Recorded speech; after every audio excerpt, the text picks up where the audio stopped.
Oh, Daddy. Oh yeah, Another one. he's super into D&D. Yeah. Oh my God! All right, I'll talk. I'll see if Daddy. I mean, Daddy.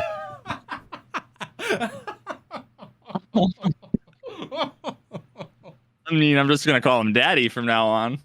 I'll see if Daddy.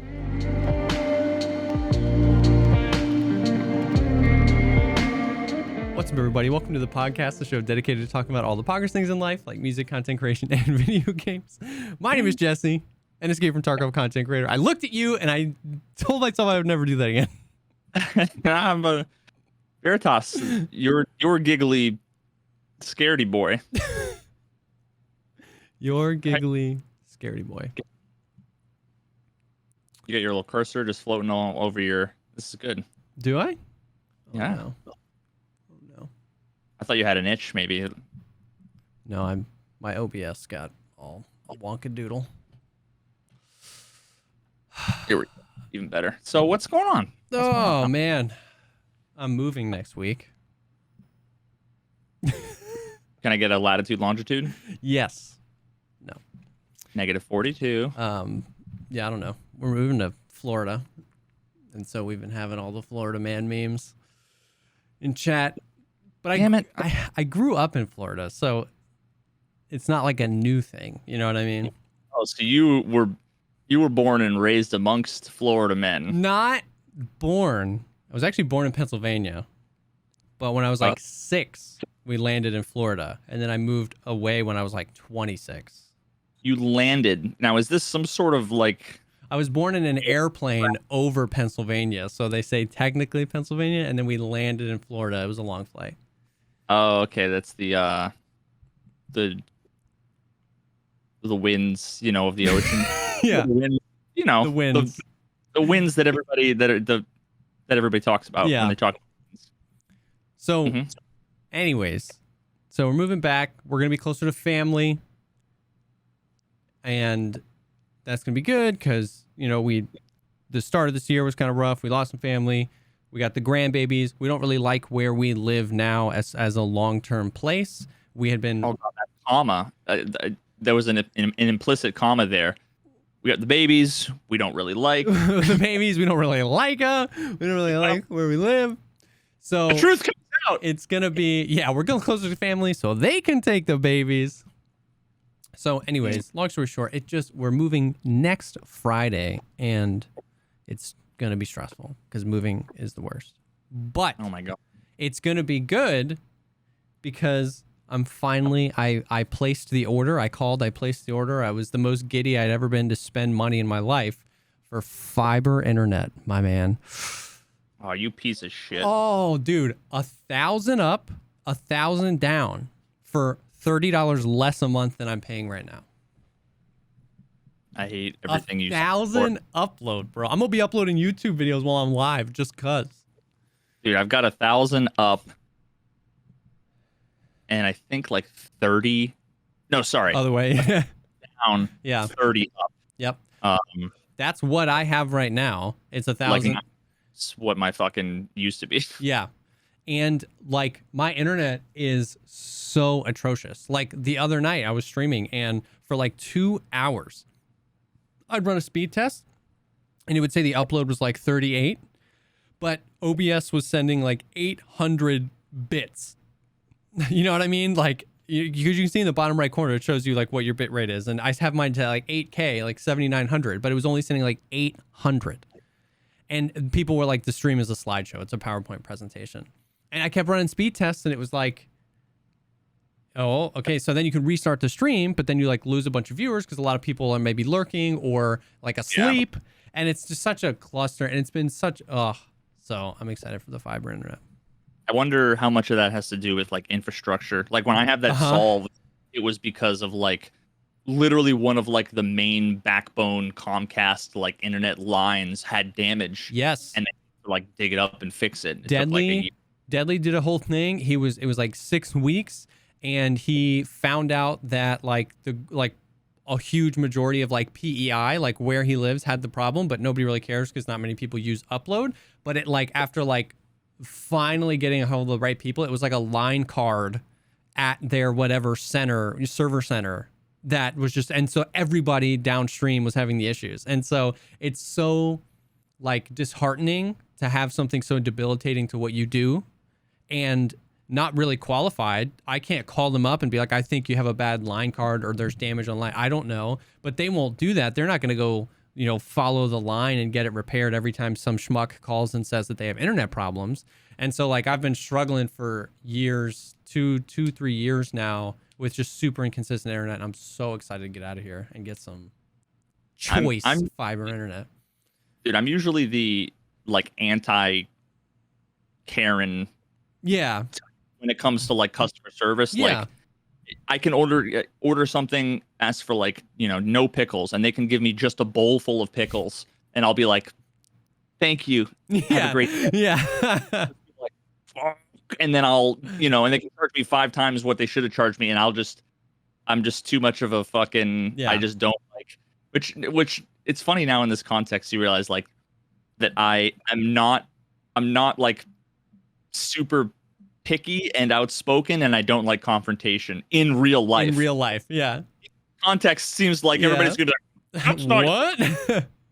But I'll just be like, thank you, and I'll literally drive across town to the next fucking McDonald's to get like a coffee again if if someone fucks it up. But the one time when I talk to Comcast, or the one time where I'll actually like escalate that shit, is when it's Comcast, because it's like multiple years of just, I'm like, let me fucking tell you how to do your job, because I've talked to enough people in your position that know exactly what you're going to tell me. Skip all of it. I've done it all.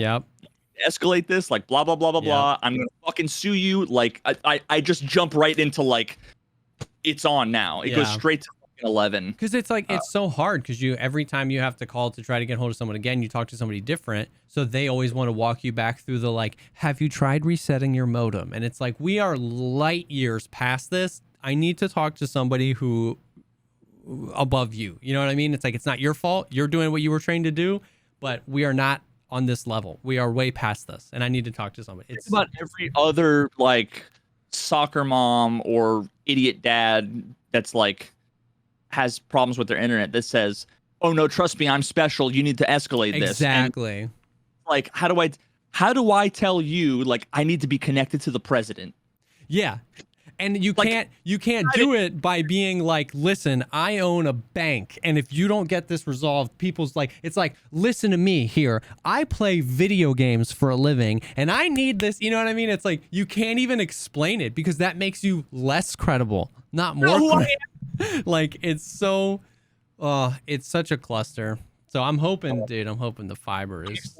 We'll have to play when you get over there, and I'm gonna have to see if you teleport way fucking less. Oh yeah, because who knows how much of my problems have been my inconsistent internet stuff. You know what I mean? Like, that's probably a lot of my disconnects from raids, and like we had talked before about how like I get more packet loss than you do. Like I'm like, I get it all the time. Like that could be, you know what I mean? Like a dip that I don't notice. OBS is kind of fluctuating, and once everything catches up, it just goes like crazy packet loss, and I get disconnected from the raid.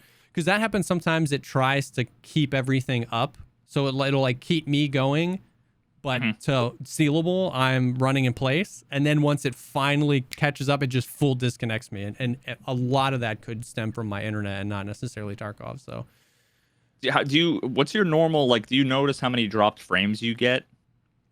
Yeah, I mean, like in OBS, the little thing that tells you. Yeah. I mean, like or like number. Yeah, I mean, like a good night will be like 2 or 3% total frames at the end of the stream, because that means it only hiccuped like a few times. But like I've had streams where it was like 33% of your frames dropped. Like when it's extremely rare for me to have a single dropped frame. Oh my god. So that's why when Nikita's like, "What is your internet?" I'm like, "It's not my fucking internet." Yeah. Yeah. I mean, at least now that like shit's sorted, you know. Yeah.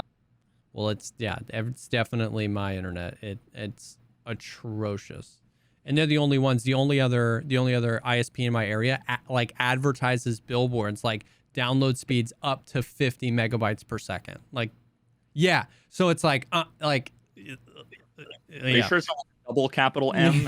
Yeah. No. They have even older infrastructure, and they don't really put a lot of time and effort into this area. So, Yikes. Well, but yeah, so life's good, stressful. We will have to talk about podcast next week because like Thursday, my office will be reduced to rubble basically. So maybe we'll do one earlier in the week. Call it in on the phone. Yeah, yeah. Just set up the little webcam on my phone. But like maybe we could do it like Wednesday or something instead, and then we could get ahead of it. But how you doing? How's the stream going? I just saw that. I came in on that last labs raid. You were like thick stacked loot. You killed like 22 raiders. And I think you were like, I'm just gonna loot this one so I can go, and then like immediately. Yeah, I mean these days like I've been making decent money, and it's only because I go labs and 2 out of 3 raids are empty. So I literally have labs, so I can farm the raiders and whatever, and then 1 out of 3 is like I spawn in and I just hear footsteps coming towards me. It's like they just know 100%. And I have so many clips too where I'm like running towards like a room, and I'm getting like I can like sense it in their footsteps. They're like panicking because they can see with their fucking overlay that there's a GPU on the table, and they know I'm running towards it. I don't know if there's a GPU there. Yeah. But I get shot through the wall, you know, and all kinds of shit. And it's, yeah. And lately a lot of the sketchy players have been level 70, 71. Jeez. Like, yeah. One dude literally dropped out of, so he was in right outside of Red Room, in labs, you know, with the windows. Yeah. So you know, that lobby right there under the windows, there's like, it almost looks like solar panel kind of thing. There's just like these weird panels that are like hanging down from the ceiling. Yes. Yeah. Basically, but like if you're looking out the window and you were looking out towards like not Cat, but like down the hallway towards like Yellow and the other one, the office and stuff like that. Yeah. That is like, I was on the corner between the 2 doors basically. So there's like pillars there and stuff, but there's things hanging there. You can't see anything. Yeah. I was there for like, and I heard a dude shooting over there, whatever, you know, looting red. And I just sat there on the corner and just waited. And all of a sudden the glass breaks and I hear him jumping. And then all of a sudden he falls out the window and I'm dead. In the 17 milliseconds, yeah, air falling, I even went offline and like stood where like in the window, and it was like all you see is just a metal thing. There's no way. So he had what, like 18 femtoseconds to fucking click his fucking mouse and click, and okay. Yep. And you know, yikes. That is yikes. Bro, so it's crazy. Like, I haven't played labs in a long time because of that. Not necessarily like cheaters, but just because I don't know, it's just not my thing anymore. But I miss it, and it's crazy to see like that's gotten me thinking recently about like we're gonna talk a little bit about how they adjusted Kappa and stuff like that. But I watched, so I came in like halfway through that raid, and I was like updating the notes, and I was watching. And you were like waxing some raiders, you died, and then it went to the thing. I think you killed like 10 or 11 raiders or something like that, no players, and you died to a raider, and you made almost 13,000 XP. And it's just like, I have been playing Shoreline because the loot is kind of like, you know, the loot is back is the meme right now, and there's a lot of loot, and so I've been finding graphics cards and LEDXs on Shoreline again, and I love Shoreline, so I've been farming Shoreline. And I'll go in there solo, not even like with the duo, solo, wipe a 3-man, 4 scavs, take all the loot. So I'm like a bunch of search XP, and I'll get out with like 5,200 XP. And it's just like, it's such a bummer because I popped in your stream earlier just to like lurk for a little bit. And I was like, Veritas is level 56. I'm like struggling. I'm like the road to 50, guys. I'm like 49 3/4, and I've been like trying to get to 50 for forever. I'm like, I was like, every other time I watch Veritas, he's playing Power Wash Simulator. How is he 56? And then I'm just like, man, that labs XP is disgusting. Like, you can die and make triple the XP of a successful Shoreline raid where I have to spend 4 minutes running to the resort and then 4 minutes running to the extract. It's just so much more time efficient. And that just makes me sad, man. It's like, got it out, I probably would have gotten 30,000 XP. Yeah. Oh yeah, for sure. With all the loot you had and all those XP and the headshot bonus and everything, if you had made it out, it would have been like 29,000 for sure. But now that is a really good segue into a lot of this stuff overlaps. Yeah, for sure. When I was talking to Nikita, remember after the podcast last week, we had talked about blue ? Like what's going on? Why are the locked rooms like green and black? Like why they seem to be empty, all this stuff. So that was like Thursday and Friday, and I was actually having a good time because on Thursday and Friday I was running labs, and there was like it felt like Thursday was like there wasn't shit anywhere, even in the lock. But I was able to just farm the raiders and get out. Yeah. It's possible that I just wasn't looking in the right places because the loot is different. Yeah. So then on Friday, after talking to Nikita, I was like, what's the deal with labs? Because this was after the podcast. Is it broken? And he was like, no, we've already buffed it multiple times. Whatever. And I'm like, you haven't. Like, trust me. So I sent him a shit ton of clips of me going into black and then going into green over and over and over again, and I just running around and like there's nothing. On average, I would get maybe a bandage and a splint. Yep. And maybe best case scenario, like one stim in both rooms total. Yep. And like it's just like I'm not unlucky. It's broken. Like it's definitively something's wrong. So then he was like, okay, yeah, we'll look into it.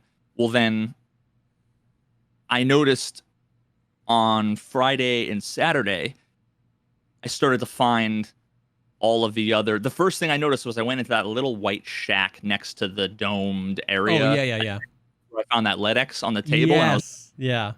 Now, when I, the first few times I went in there, it was a graphics card, a LEDX. Yep. And I was like, oh shit. And then first of all, I've also been finding the Oblablablamanos. Oh, the Oblablablamanos. Yeah. Yeah. That is like, I found like 17 of those every single raid. So they definitely like bought that stim. And I found 3 Loot Lord plushies in one day, which the only 3 I found in the entire wipe, and I found them all in one day. So clearly changed something with. So I was like, hey, whatever you did with the loot, like, it's working or whatever, but the rooms are still busted. And he said, okay, like, test again or something. We made a change yesterday because I actually hadn't checked those rooms. I just was like, I'm not even gonna fucking bother. Yeah. Actually, no, he didn't say anything. I went in and I checked the rooms, and all of a sudden there was like 11 stims in black keycard room, and green keycard room had like 4 or 5 stims, and it actually had like, some meds. And I was like, something's changed. So I sent a message to Nikita. I'm like, did you change anything in the last 24 hours? And he says, yes, they changed something with the locked key cards, the locked rooms. I'm like, whatever it was, that was it. Whatever it was, that was it. You're absolutely right, because I can confirm as a Shoreline guy, I hopped into Tarvkov and I was like, because on Twitter that day was the whole like the data miners were like 27% loot buff and nobody really knew what that meant. And people were like, whatever. So I was like, before I just go back to customs, because customs is where the PvP is, let me just run a Shoreline raid. And I ran up and I ran into 301 and I found a graphics card, and I was like, yo, it's been a minute since I found a graphics card. And then I went down and I looted like 216 West Wing as well, and there was another one. And I was like, oh yeah, the loot's back, baby. So they 100%. And then I saw Tweak finding what's interesting though is it definitely leads me to believe basically what you're saying is true, which is that they were making changes that weren't taking into effect in locked rooms. Because the loot's not just back, it's different. Like they're in West 301, normally it's like there's 2 places where a LEDX could spawn, and that's why you go in there to like boom boom, maybe there's some stims, and then you leave to go there. Well, I've walked in and it had already been looted, but like on the floor in the corner where it's dark, I saw Tweak find a Bitcoin there. So I've gone in, and that's where I found my first graphics card. I've gone in after it was already open and found rollers. And then dude, I find rollers, lions, all the treasure items all over the fucking place. Yep. Now. And then I found I was playing trios, and we were on Shoreline, and I just ran into an open room on East Wing of Shoreline just to like talk to chat. it's East 216. That room doesn't even have a door. The door is laying on the floor in the hallway. And I was like, oh, what's that? And it was a LEDX on the counter. And so, dude, whatever they did, like, definitely, it's not just the loot is back. It's like loot changes are finally taking into effect. You know what I mean? Totally different. I'm finding now it's not, and it's great because it's not like a mad rush for 1 or 2 slots. Like if you just are persistent and you look around, you'll find stuff. There still feels like there's a lot of missed opportunities for like. I just feel like there's so many places that I'm like, I'm gonna check here 5 times. Yeah. And there's not, like in the freezer in labs, you know, like there's 100%. Just shells and everything. I'm like, there should be food products or like something, right? And it's like, why isn't there anything there? But I mean, overall, yeah, the loot is like night and day. So I mean, that was just the best vindication because I kept telling him it was broken, and he's like, okay, we're gonna fix it. And I would check again the next day, and it was broken. And they probably were making changes. They were, and it wasn't. The change. They were making changes to the wrong thing, and then that's when I sent. Let me see if I can get the message. It was like, you can tell where the last 2 conversations I had with Nikita were 2 more of the like wall. Yeah. Let me help you, please. So I said, oh, let me see. Oh God, this actually gets a little bit more complicated too. The things that we talked about. NDA. Yeah. No. No, like, I know. I said, I'm wondering if the key card rooms are different in some way to locked rooms. Not sure how the loot stuff works though.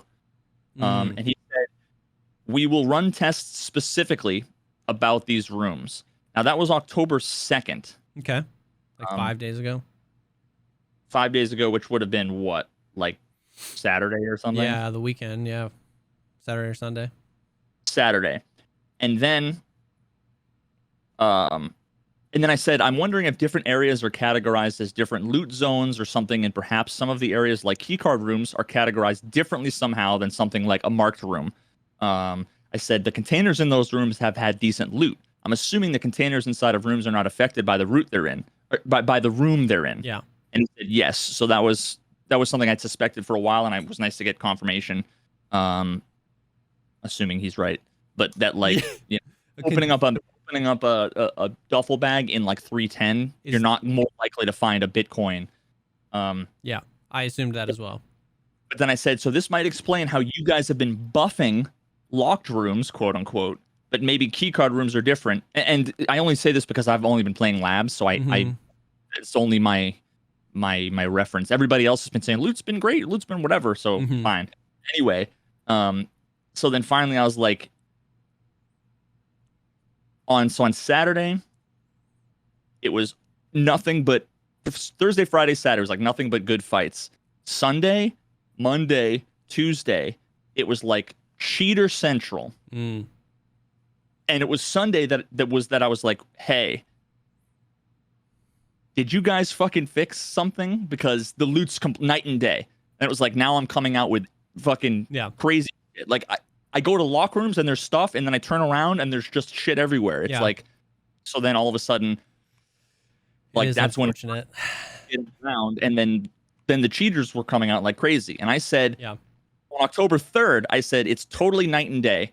I said, now that the community knows that loot is back on labs, it's like labs is back to being unplayable again, because I'd been playing it for a month before and it was fine because you couldn't find anything. Yeah. Days of, even when I came across PMCs, I would like kill a bunch of solo people or even duos or whatever, and it was like it was just like that's what it's like to kill a level 67 streamer who's really fucking good at the game but who doesn't have walls. But then you have people that just have information that they shouldn't have and never fucking miss. I'm like, so whatever. Anyway, but he said we didn't bring loot back. And I'm like, so I said, it's all about perception. People thought there was no loot in labs until Friday. Then over Friday and Saturday, people were watching streamers, seeing them go into green and black, and they were seeing them empty. Then all of a sudden, over the last few days, we've all been playing labs and we've been finding shit like crazy. Yep. So then all of a sudden they're like, oh shit, loot's back.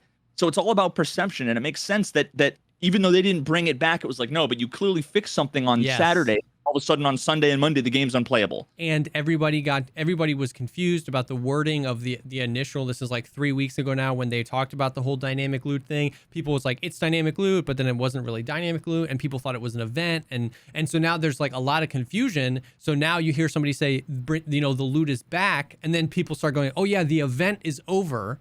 And Nikita's like losing his mind because he's like, what are you talking about? It's like, well, you have to understand how it kind of feels. Exactly. You didn't bring loot back. You fixed a bug. But for 3 weeks, there was nothing. Right after on the tails of some super convoluted, vague thing about loot, after you're doing all these events, everybody's assuming you just took the loot away and brought it back.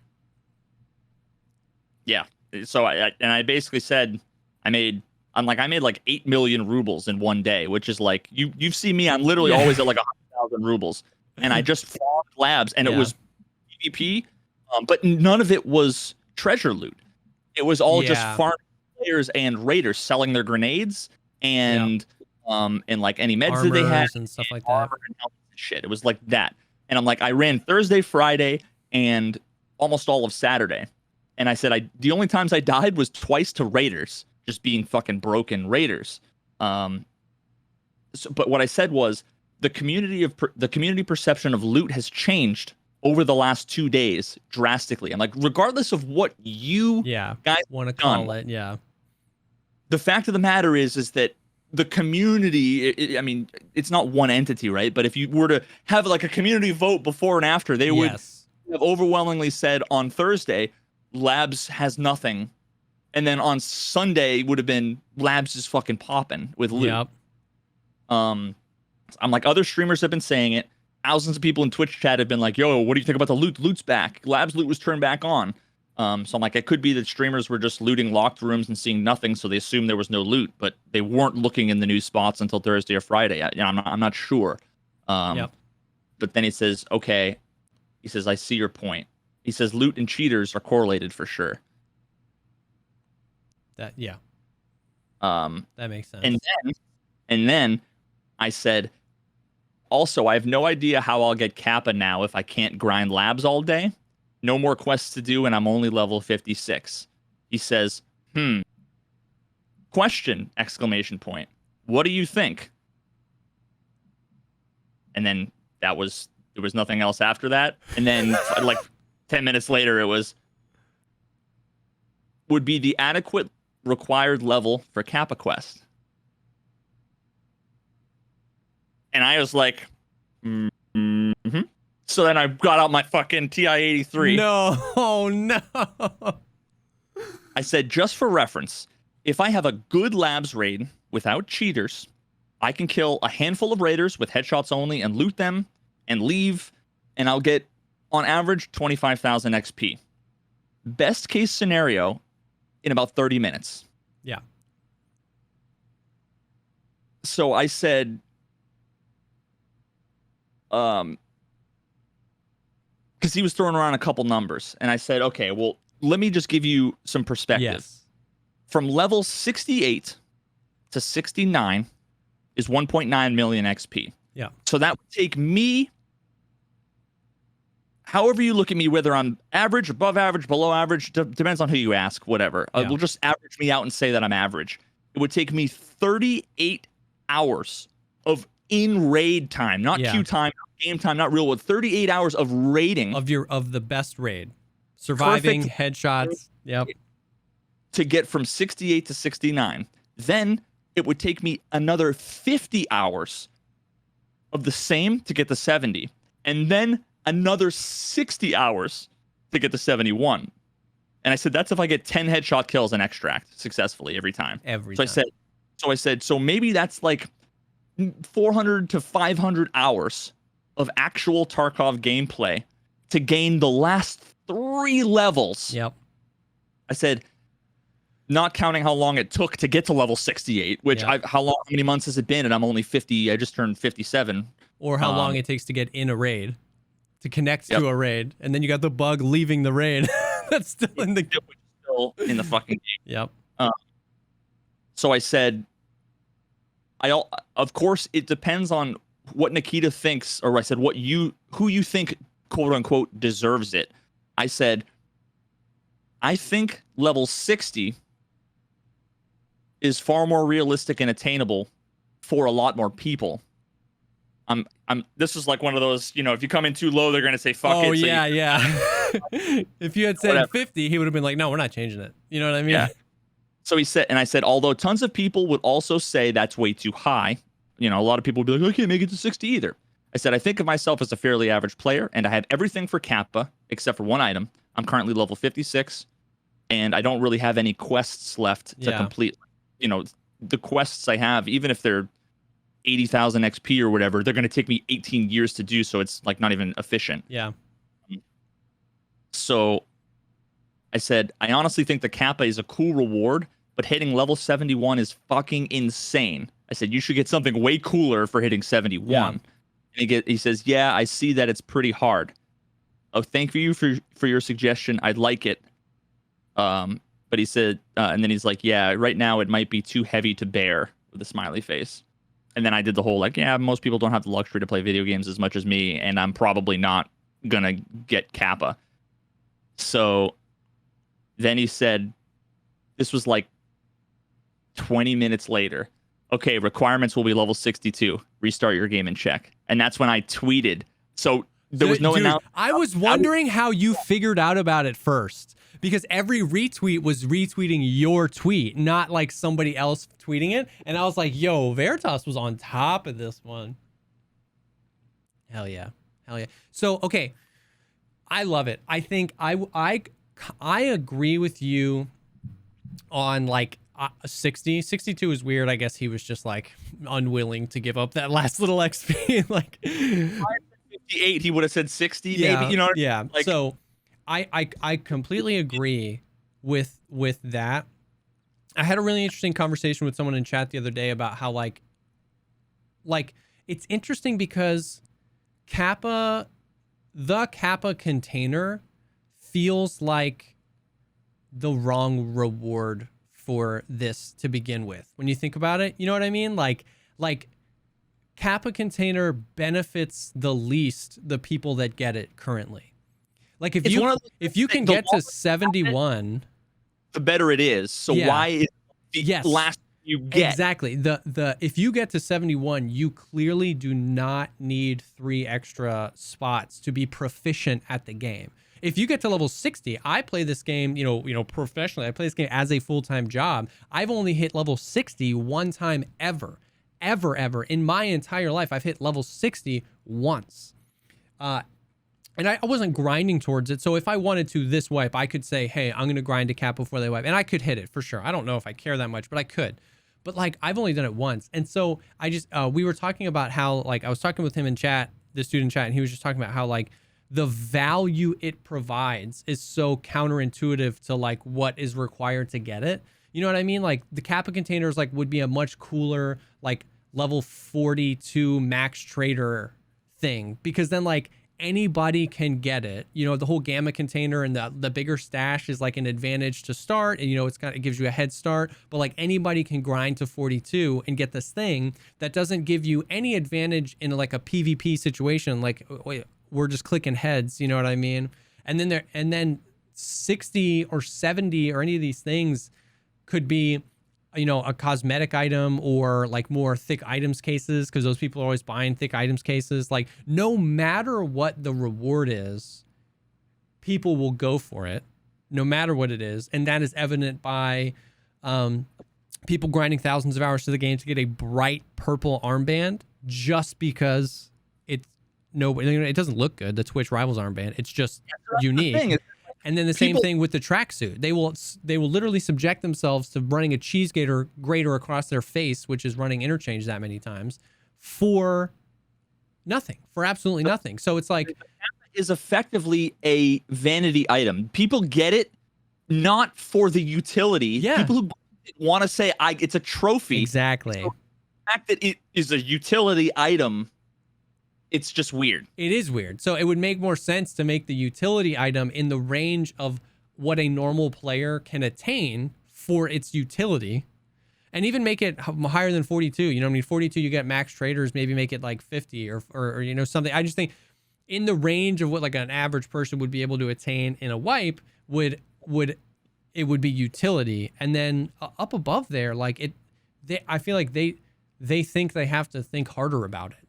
You know what I mean? Like, just give us, you know, like, I think he underestimates what Escape from Tarkov players would do for like Sturman's jacket. Yeah. Like they would do anything he asked of them, they would do to unlock that. And then if you've only have 2.5 hours to play a week, you don't care, right? Like, you're just excited to unlock the first level of clothing thing from Ragman. You don't care. You know what I mean? So it's just like I feel like it doesn't have to be like, if I guess what I'm trying to say is this is the first wipe ever that they've made concerted efforts to grant the endgame players something. You know what I mean? They've never like mid-wipe been like, here's quests that unlock at 55 and 60 and like, here's all these XP. Like, they've never done that before. So it's like, it doesn't have to be that hard. You don't have to put any work into it. Give us a cosmetic that's unlockable at 60, 65, 70, and 71. No quests, no nothing. You don't have to do anything else. Cosmetic. Holy cow. Well, I would bet money that they would see retention in players longer into the wipe, because the utility items can be accessed by the people who need it, and the people that just want to grind have a carrot at the end of the stick no matter what level they are. And that's a W.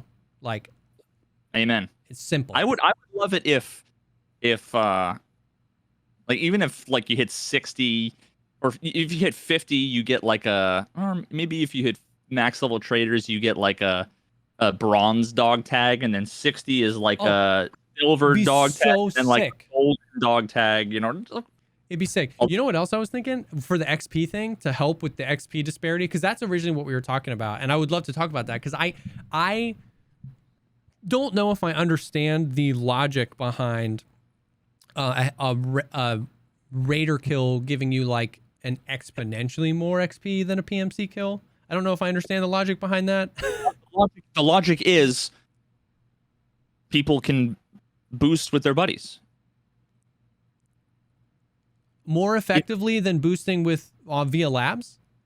If I go with you go into factory and you hatchet headshot, and then leave. You were 37 seconds in there, and then you got 3 dog tags, a survival.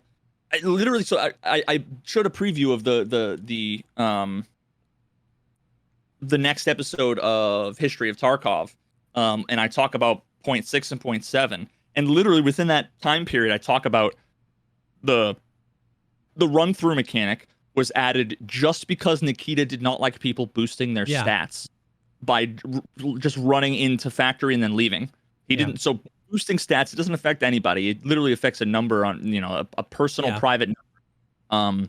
And then how in 0.7 they nerfed dog tag prices by 30% because people were going in and just farming their buddies to sell for 1,000 or 1,100 rubles level. So there's been a million changes to make it so that it's not easy to farm things. So, but I don't understand like why a raider is so much XP then. Like, that's correct, but why do we need an entity in the game that's farmable that gives me this much? Like, what I'm saying is multifaceted, but I'm saying, like, in my opinion, the game is better if you just cut raider XP by half. Maybe not half, but like it's so much more. You died in that raid killing 11 raiders, and I survived wiping a 3-man, 5 scavs, and looting the whole thing, and you got 3 times the XP as me. You know what I mean? Why? I don't get it. It makes more sense to me to go the other way. What do you mean? Just because if you can't like farm raiders, like that's the best way to get XP. Well, here we go again though. Just literally everything, because then it would be impossible to get level 71. Yeah, but we've done this a million times. We fix a problem and we pull the band-aid off and we find another band-aid underneath of another problem, right? Like, I think they can't figure out a creative way to make it so that you can't farm. Well, they do this stupid easy thing about like, well, let's just nerf dog tag prices. It's like, why don't you just make it so that you can only like sell dog tags or trade dog tags for things at like unique. Remember how I had that idea for unique dog tag trades? So it had to be 100 unique dog tags. That like, I can't believe that's such low hanging fruit. Jesus, that is the most. How is that hard? I don't understand. I wouldn't know how to code that, but I don't know. But I'm not saying it's. I don't know. I'm not saying it's bad to farm. I just think that it feels. I don't know. It just feels weird to get so much XP from raiders, which are either currently like really easy to kill or impossible to kill. Like, you know, when you get a good labs raid, it almost feels like you're cheating because you're like shooting them all in the head before they can do anything. Yeah. Here's the deal. I don't want this to be taken out of context. What I meant was like, why does 71 need to be 6.3 trillion XP, right? And it's like, it just keeps going and going and going. It's like, well, if you reduce Raider XP a little bit, then we can't farm and we should be able to farm. It's a video game. No, I agree, but it's like, then lower the XP requirement, because it just feels weird to me to have everything in this circle, like a scav kill, a scav headshot, a PMC headshot, survival bonus, everything is in the circle. And then way outside of the circle is Raiders. And then they made the XP requirements really high to compensate for the Raiders. And I'm like, well, we don't want to do this. And people are like, well, I still want to be able to farm. It's like, yeah, but we can fix the whole thing. You know what I mean? Like, why does this thing need to be way out there? Do you know if Raiders are that much more? Because like there have been days recently where I like hop on Factory and I'll kill like 8 or 9 scabs and I get all headshots and I'll get 14,000 XP. So like I guess I don't know what. Yeah. I don't know if the Raider is that much more. It is, dude. I'm telling you, I've been these past few days. It's maybe the headshot bonus too, but like I have been getting player kills, 2 to 3 player kills, and then a bunch of scav kills and looting a bunch of stuff, and I come out with like 5,000 to 6,000 XP. Either way, I don't want it to be taken out of context. I love farming. I love repetitive. Like I've been playing New World and I spent 8 hours off stream chopping trees so that I could get to level 100 woodworking so I can chop down the weird wood trees. I'm not anti-farming. What I'm anti is stuff that doesn't appear to make any logical sense. And so I'm not, obviously you can't provide me this answer, but like I'm pro reason. So what I'm not saying is I don't want to be able to farm, or I don't want anybody to be able to farm to get to the highest level. What I'm saying, if something in the chain is so far out of the purview of what everything else is, shouldn't we just question that and bring it in? Because then it makes a better experience. I would like it to be, you should still be able to farm, and maybe the Raider is the thing. It just seems so much higher. And then secondly, what I want to say is like the whole like boosting your stats thing is so weird to me, because they have information on the back end, right? Like if I get to Grenadier, the quest to kill 12 PMCs, and I log in with 5 buddies and I throw a VOG at their feet, I do not get quest progression. The game knows that, right? If I kill a PMC, you go back to the lobby and have to heal yourself from 30% health, right?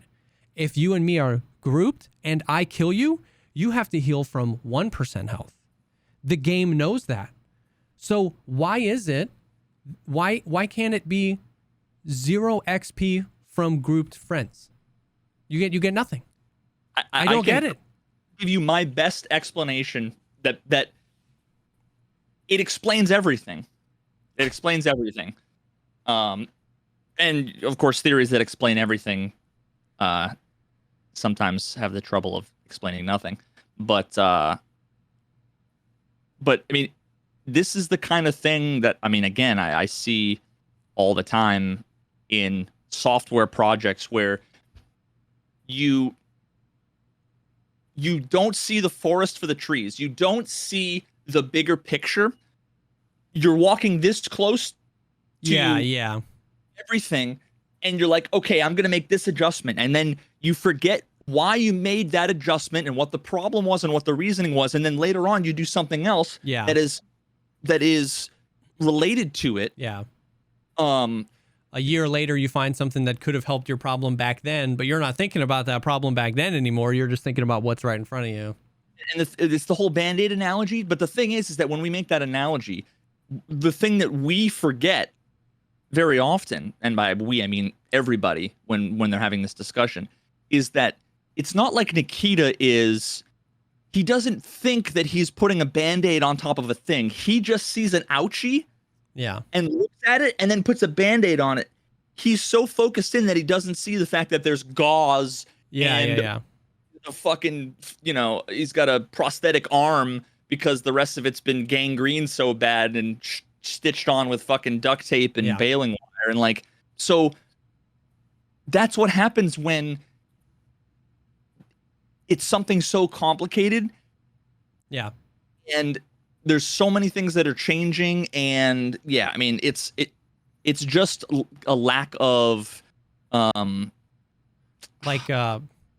like big picture, lack of how a change fits in, because I understand that they didn't used to have those things, because exactly like you were saying in your History of Tarkov video, they introduced the run through, or the run, what was it you were saying? They introduced something, the founder, because of stat boosting. And so I understand that meant that there was a time that you could boost from your friends, you know what I mean? And like, so as the game has progressed over these few years, they have figured out new ways to make it harder to boost stats. So I totally get that. But that's what I'm saying. I guess I'm just saying that it would be nice for them to take another pass at that, because like, and going back, like there's a few people in chat that are like, just don't understand what I'm saying. I'm not trying to like get rid of the ability to farm. I'm actually trying to do the opposite, which is address. Totally clear what I'm trying to do the opposite. What we just talked about earlier. You and me play a similar amount, right? A similar amount of Tarkov. You're level 56. I'm level 49. And what we know is that like every level gets harder and harder to, you know what I mean, to do it. So that's a lot of XP, the difference. And I wonder how many raids you have. When you get a chance, you should check. I can pull up Tarkov right now. It'll just take a second. But raids and it's hard to analyze all that stuff, because it's like number of raids, how good is you, what's, your survival rate might be something. My survival rate was like 60 for the first part of the wipe. It's like 57 now. I have 38 million rubles, and you were saying that you had recently been struggling, but you're like 2 million XP ahead of me. So what I'm trying to say is like, I'm not trying to make it harder to farm. I'm actually trying to make it not easier to farm either, more accessible.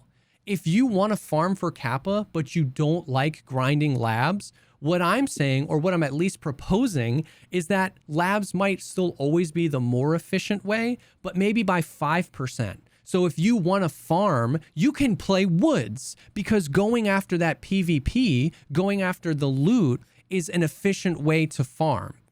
Does that make sense? So people are like, people are just like getting frustrated, like, oh, I want to be able to farm. I want to be able to. Don't take that away. I'm not trying to take it away. I'm saying it's just not as fun when there's one clear way to farm that's 63% faster than any other way to farm. And all I'm saying is like, if we even that out, so there's like 4 or 5 different ways, like you can go for PvP on other maps. And if you're good at that, you can farm. You can go for raiders on labs. And if you're good at that, you can farm. That's only beneficial to everybody, and provides you, the farmer, with more options, not less. So that's what I'm saying. Because the XP formula is really, the way that it's built is like, you can think of the formula as like 100x plus 2y plus 1.1z, and x just happens to be like headshots. So it's like, if you get a bunch of headshots and literally do nothing else, and then you leave, it's just weighted too much that way. But I mean, if you go into woods, if I think it's equivalent difficulty, and I'm pulling this out of my ass, so like obviously it's not equivalent, but just pulling rough equivalencies. If you spend 45 minutes in woods and you loot a bunch of buildings and you kill like 5 scavs and maybe 1 player, that is equivalent to getting 6 raider headshots on labs at next filling. Yes. In 5 minutes. In 5 minutes. Yes. And then queuing up for the next one. way harder to fucking live in woods that long. Like, so there should be it's almost like the metric should be how much shit are you doing per minute of raid time. Yeah. So you can't just sit in a bush for 40 minutes and then boost it, right? Exactly. It's like you have to be doing stuff, but if you're constantly doing stuff, whatever that stuff is, however they measure it, whatever. Yeah. But I mean, these are the conceptual conversations that they don't have. Yeah. They just think about, oh well, people can loot and we have numbers for that, and people can shoot and we have numbers for that. So it's like, no. If I was to design this feature from the ground up, it would be, what is experience? What does it represent? It represents the player, whatever the abstract notion of them getting literal experience yes, in the world, which involves traversing the environment. It involves combat. It involves healing. It involves switching weapons. It involves different kinds of enemies. It involves how accurate they are, the distance, the headshots, you know, all of these things. All of it matters. How long you're able to survive. How much food did you eat? How efficient were you with your healing? How prepared were you? All of these things. I would have a bullet list of all of the things that provide experience. Like, even if it's just nebulous, you know, like being prepared. What does that mean? I don't know. It doesn't matter. We're in that phase where it's like throw everything against the wall. And then from there, you figure out ways to codify game design elements that support those things. And then you build it from there. Yeah. So then later on, like when you build it from that perspective, it's a completely different thing, because then if you change something or you tweak something, it's very specific what you're doing. Yeah. Whereas if you throw a bunch of shit into a game, like, okay, take the default Unity fucking 3D first person shooter or whatever. Yeah. Like, okay, we're gonna add cars. Okay, cool. Okay, now add guns. All right, cool. Now add like coins. It's like, okay, cool. But what do we want people to do? I don't know. Yeah. But there's coins and guns. Oh, okay, well then let's put coins all over the place. It's like, well, why do they want coins though? Yep. So they can buy stuff. Oh, okay, so let's put stuff in there for them to buy. And then you're constantly going from point to point to point, and you're never saying, what is the vision? Yeah. And let's build all of this out and then top down. Yeah. It's a bottom up. Exactly. And that's the problem. And it would probably help with like labs and reserve being like getting the reputation that they did. Like, because people, because it's such a like double-edged thing where it's like, I bet, I don't know this because I'm not one of them, but I bet like if you surveyed like 25 Chads that were currently anywhere between level like 65 and 70 with like 200 million rubles, if it was like, hey, would you want to play Woods and Interchange and Customs if I could tell you that like we made a change and farming that is only going to be 10% less XP efficient than labs? Like, I bet they would be like, yes, please. Like, I don't need more money. I don't need more stims. I don't need more things, but I'm there because it's the only way I'm going to get to 70. If you're saying that I could get to 70 doing other things, like, yeah, I'd probably totally do that. You know what I mean? Yeah, like if Woods had like a bunch of raiders and a few really nice loot spots, and there was, you know, better PvP, you know, well, not better because the PvP is pretty damn good, but like it's the reason, like, Labs is the new factory. Back in the day, the Chads went factory, and then all of a sudden one day factory became, I had people start coming in saying, why are you going geared in a factory? Yeah. It was like, this has always been the big dick swinging place. It's like, let's rumble everybody with Fort Fast MT. Yep. What it used to be. And then all of a sudden factory became like the newbie beginning place for hatchling runners that have never played the game before. And then all of the other remnant Chads who were like left over that didn't want to play Labs. Yep. So it's like, and the reason why is because you get in, there's combat, and you get out. It's not running for 45 minutes to get in one engagement across woods and then running another 20 minutes to the exfil, because those people, the Chads, they need the adrenaline. They get bored. They're ADD, you know, like. I wonder what it would be like. Another thing that they could do. I wonder what it would be like to an experiment right now. I wonder what it would be like to, if you kill Killa, it's like worth 10,000 XP, because Killa is currently the least farmable boss in the game. That mother can spawn anywhere in the mall. Anywhere. And that's cool because that makes sense to me in the whole like, video game, like kind of RPG light aspect of how we progress is like the boss is worth big time XP. But the fear would be like Sturman, that first quest that they introduced, kill Sturman 25 times. He was so easy because he only spawned in 2 places, between the logs or by the big warehouse. That was it, 2 places. So you spawn in, SJ6, run in, and you know exactly where he's going to be if he's there. And then if he's not there, you leave. If he is there, you kill him and you leave. So that you'd be like, okay, well, if he was worth 10k XP, then you would just farm that for XP. But like, I love what they did with Killa. Killa can spawn in the parking garage underneath Ollie and Idea and Goshen. He can spawn inside Ollie or Idea or in the middle of the mall, and he can spawn upstairs by Techlight or by the Idea escalators. It's impossible to farm him, but then there's some sort of like incentive around like sticking around the raid and having this opportunity to net huge XP for being in there or finding him.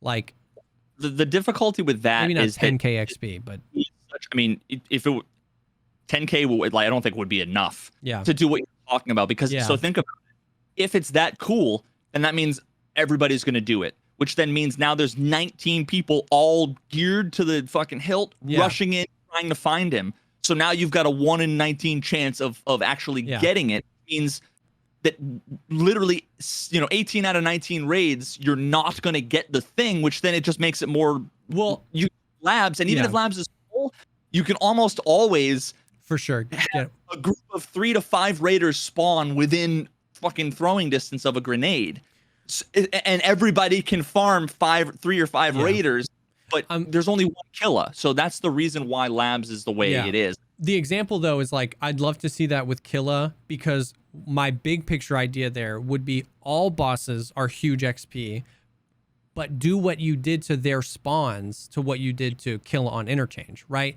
Because then like every map has a boss, and it would be cool to me if every map's boss was a ton of XP, but every map's boss could spawn so many places that meant you could play any map and want to run into a boss. Now, this is different. Of course, farmers are always going to farm, but once again, this is coming from a place of like, I would like to be able to achieve some of these high tier goals without going labs. And so that's what I'm saying is like, I'm not opposed. When labs is good, it's broken and there's cheaters everywhere. So I don't go there either. I go there hoping to be players, which is not how you play a multiplayer game. Yeah. So I'm not saying that there shouldn't be a most efficient way to farm. I'm saying that the most efficient way to farm and the second most efficient way to farm shouldn't be so far apart, in my opinion. Is that like, yes, you should absolutely, and if that's your thing, I respect that. I totally respect people that game that way, that got level 60 in New World in 3 days because they had the most efficient way. The first few people to get Kappa, I would never want to stay up that long farming labs, but I have so much respect for you to do that. I'm not trying to take that away from people. But what I'm saying is that like in a game that we've talked about many, many times, where like repetition and predictability are kind of like the antithesis of the game, and in a game that really struggles to keep its players strung along mid to late wipe, providing a viable second and third best way to farm, in my opinion, would do a lot for the health of the game. Because it would spread out. It would give the Giga Chads an opportunity to say, today, I don't want to farm labs. We're going to be back on labs tomorrow. Today, I want to go woods because I know I can get a bunch of XP there. Or I want to go, or any map is viable other than labs. It spreads out the Chads and might mean that more new players might try labs because it doesn't have that reputation anymore. Where the Giga Chads are spread out, it adds to the unpredictability of how a raid is going to go. It adds to the variety of what a Giga Chad or anybody could do, which adds to the longevity of how long they enjoy the wipe. It just like that, I guess that's what I'm saying, is that like all my ideas are half-baked, just first thing that comes to my head. But it's just, you want to farm, there's one way to do it. And if you don't like that, it sucks to be you. You're not getting the tracksuit. You're not getting this. You're not getting Kappa. Just be happy to get level 50. And it's like, all I'm saying is that there should be some stuff in between. You know what I mean? the thing that instantly comes to mind when you're saying all this stuff is I don't know that it should be up to, and maybe it is, I don't know, but my gut reaction is that the developer, it shouldn't be a part of their game design, like the how the metas are. Like the metas should be, they should be like an emergent property of the design, not the other way around. They shouldn't design the games so that like this is going to be the meta.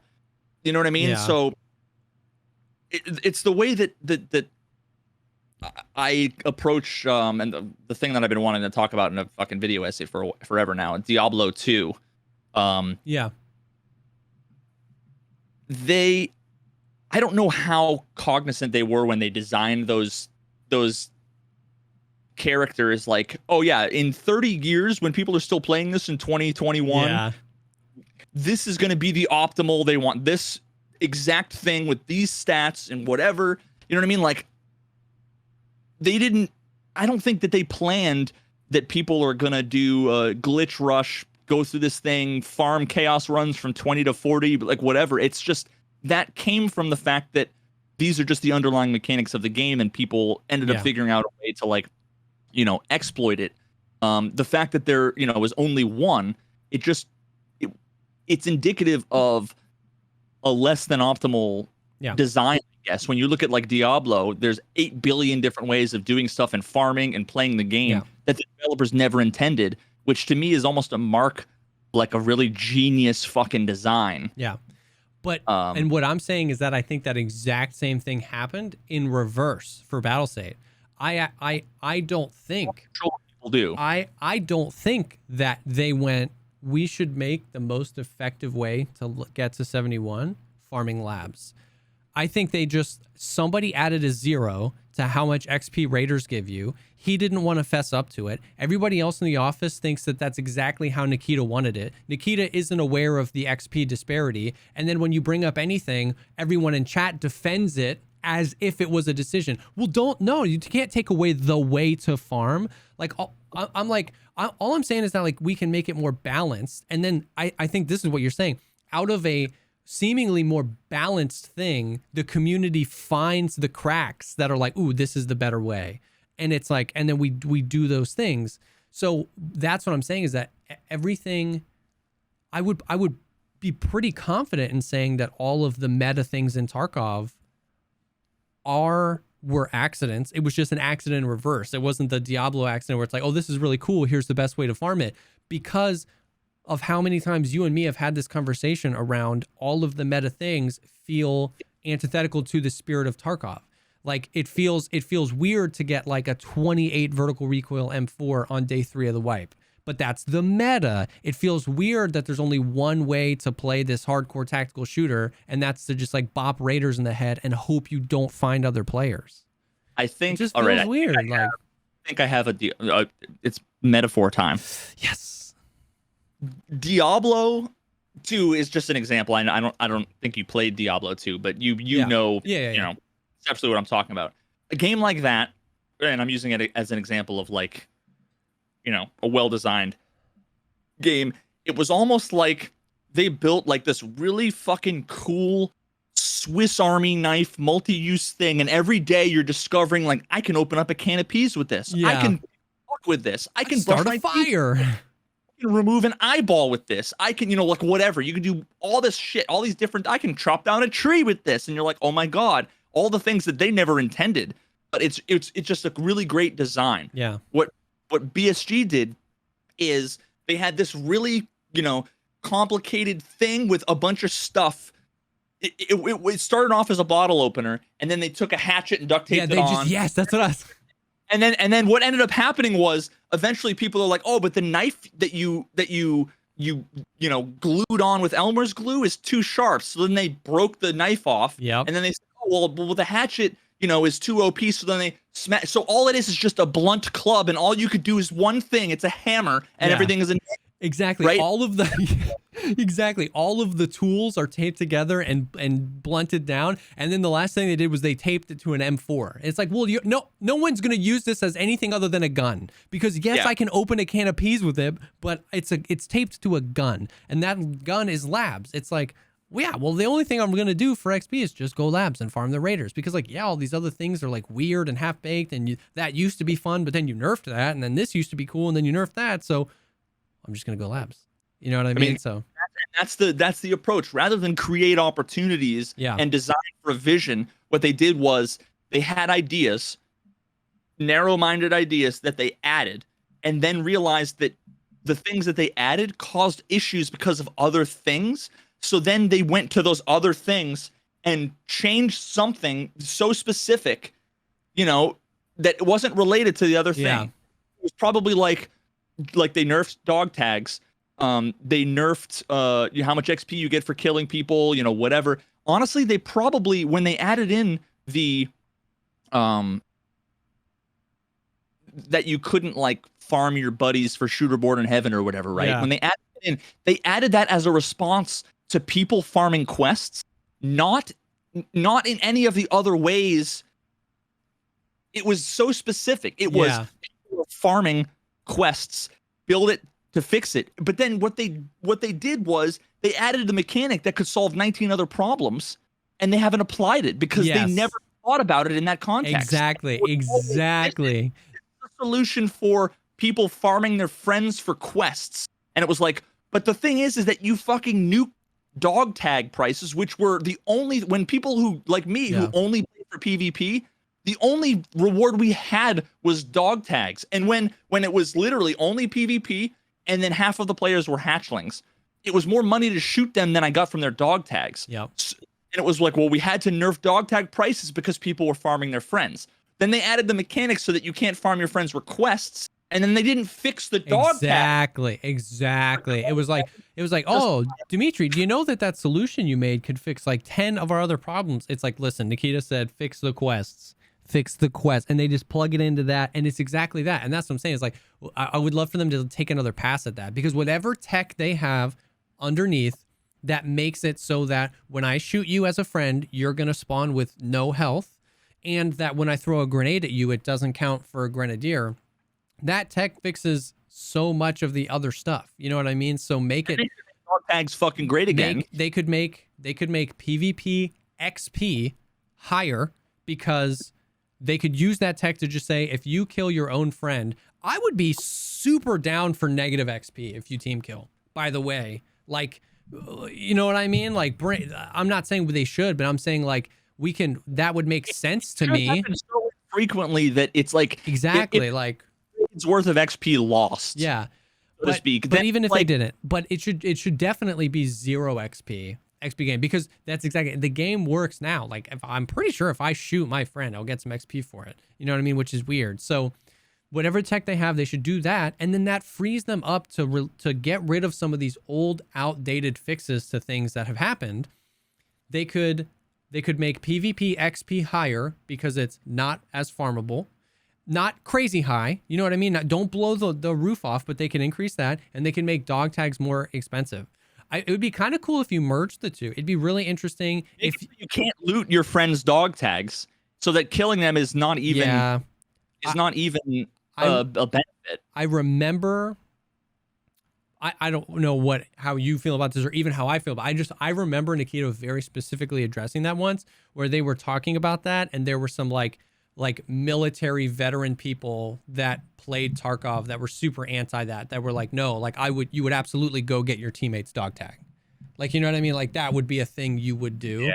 And Nikita was like, nah, we'll just leave it in. You can loot your buddy's dog tags. So that kind of was weird. I think it'd be cool if you got an XP bonus for retrieving an enemy's dog tag, like confirmed kill. Like, that is a literal gameplay mode in Call of Duty, where like you kill a guy, you get 50 XP, and you get his dog tag, you get the other 50 for your 100. Like, that would be a cool incentive for PvP, and to then like go and touch the body. You know what I mean? Like, to grab the dog tag. I think that could be cool. Dude, I mean, we're combining every fucking broken ass, like people in people in chat are sitting here debating found in raid and how it's, found in raid, get rid of found in raid. Oh, but found in raid is important to prevent hatchlings. It's like, yeah. Think about what you're saying. You're saying that the thing I found in raid shouldn't count as found in raid. Yeah. Even though I found it in raid because somebody might be able to abuse it. It's almost like they should have built all of these things with, like I said 3 years ago, which was what's the origin of this item? Where did it spawn? Is this person a friend? Because then you can make it so that either it's not lootable or it is lootable and you can't sell it, or you can sell it and it's worth 98% less than it would be otherwise.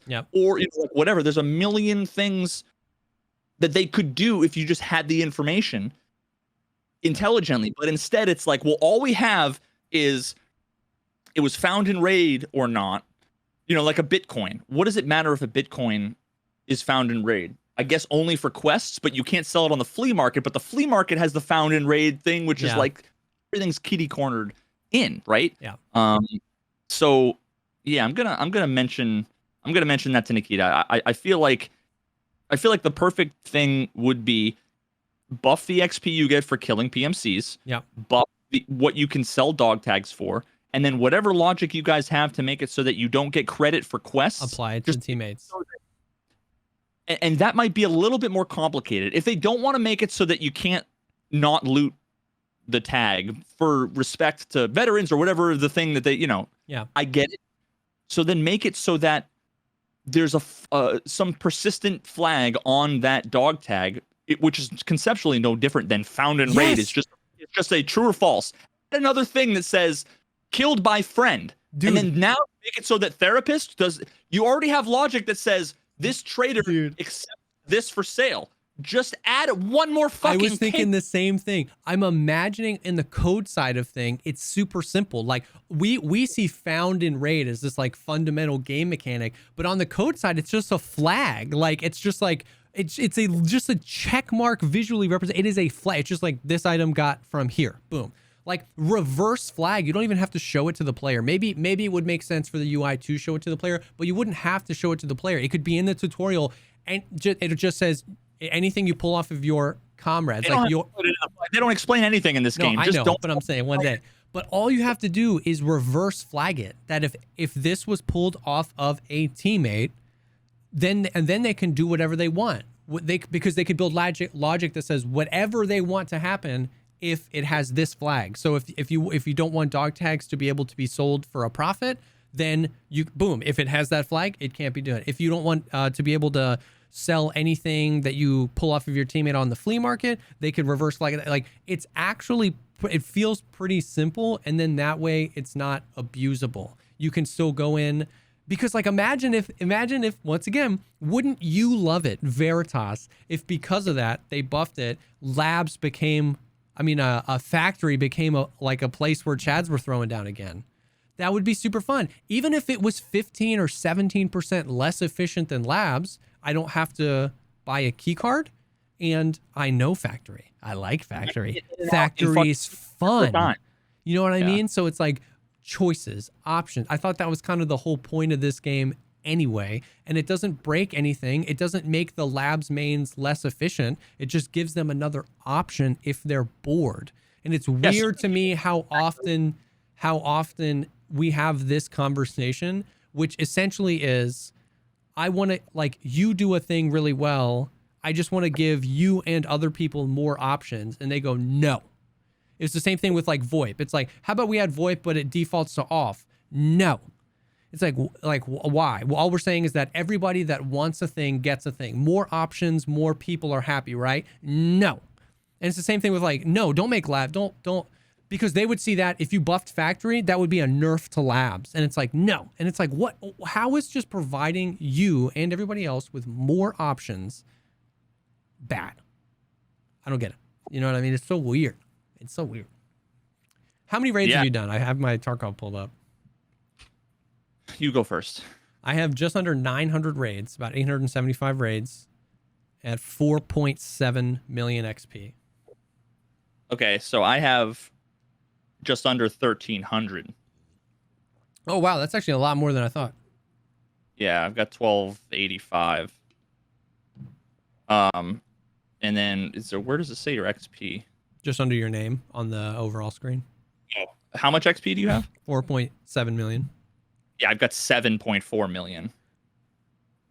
That is kind of twice as much. Yeah. Now, where do you play mostly? Where do labs and reserve rank on your top 3 list of maps played? It's hard to say because like in the first month of the wipe, it's customs all day. Yeah. The next month of the wipe, interchange all day. The next month of the wipe is shoreline all day. And then once I get to the point where the quests are done, then it's pretty much labs, factory, and customs. That's what I was gonna ask. Is basically like once you start playing the game, not attempting to get a quest done, whether that's because you're taking a break from quests or because you don't have any more quests, where do you go? Like, where do reserve and labs rank on that list? Reserve not very high, just because I feel like it's too big. Yeah. There's not enough density. Labs has much more action density per square foot. Factory has the most action density per square foot. Yeah. And customs, it to me is like I don't think I've ever been in a customs match that's been like totally dead before. Yeah. There's always like fights going on or whatever, but I've been in a million dead shoreline raids. I've been in a million, dead labs raids, but customs is always bumping. Everybody's always going customs. Yeah, so, for sure. So yeah, I mean, it's hard to say how many raids have been on what maps, but of course but because I'm just wondering how much all this plays into account. Because once again, okay. Here's I wonder how many headshots you have. Oh, so many less than you do. I don't know, 7 maybe total in the whole wipe. I'm just kidding. Where does it say? Under bosses killed on the right hand side. How far down? It's in the bosses combat. killed has 1,028. 1,028. You got 1028. That's Yeah. such a beautiful number for some people will know. How many do you have? 2,400. Okay. So here's another thing. Like we won't be able to prove this, but this is like kind of what I'm wondering. Is like you have 1,300 raids. I wish we could compare hours played this wipe, because I wonder, going back to exactly what we were saying, my two, like late into the wipe, my top 3 like post quests are definitively customs, shoreline, and woods. Yeah, so how many times am I in a woods raid for 42 minutes and you've done 3 labs raids? You know what I mean? So it's like, it just makes me wonder. I want to, like, we have different priorities. We have different things we enjoy doing. And I feel not punished. I don't want to be dramatic, but I feel like if I wanted to play the game the way I enjoy, it would take me so much longer to get to 71 or even 62 now. You know what I mean? And I just wish that once again, I'm not saying there shouldn't be a meta, and I'm not saying labs shouldn't be it, but it just feels so far. And another example is I'm talking to Desmond in chat, and what piqued my interest when he said that, I said I had 865 raids. My survival rate, what's your survival rate? 41. Okay, mine is 57. Okay. Desmond's survival rate is probably 270 somehow. But I said I had 4.7 million XP at just under 900 raids. Okay. He said that he's at 420 raids at 4.8 million XP.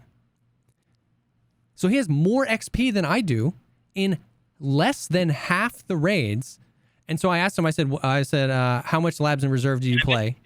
Do any quests, I bet. I said, how much labs do you play? He said, after I was questing the first 5 days, almost exclusively labs after that. Yeah, because questing is completely inefficient. Yes. And terrible. No, but that's what I'm saying. And he's 67% survival rate. So he quested to 40. He's disgusting. He's like the best. So he quests to 40 to get Trader's Max. That only takes him a few days. Then he grinded labs for a few weeks, got bored of Tarkov. He has less than half as many raids as I do, only a 10% higher survival rate, and more XP. That's what I'm saying. If I'm saying in a universe where he only plays labs and he has maybe 20% more XP than I do, that's okay. Labs is the most efficient. That's good. But he has the same amount of, he has more XP than I do, half the raids with only a 10% higher survival rate. And once again, Desmond knows how highly I regard him. I think he's one of the best Escape from Tarkov players that you've never heard of. This guy is disgusting. So it's not quite apples to apples. But what I'm saying is that that seems too far. I'm saying we should reel that in. We shouldn't reel it all the way in. We shouldn't nerf labs. It shouldn't be the labs apocalypse where you can't make XP. I'm saying that seems too far, and we should reel that in. And we can do that without nerfing labs because we can buff other things and nerf this, and we can still nerf labs. The game is broken because then there's literally no way to ever get any of the fucking things. Exactly. Exactly. So I'm not saying nerf labs. I'm saying that disparity seems too much for somebody, because if I want to snipe, man, if I want to play Shoreline, if I want to play Woods, I can't compete. I can't get the XP.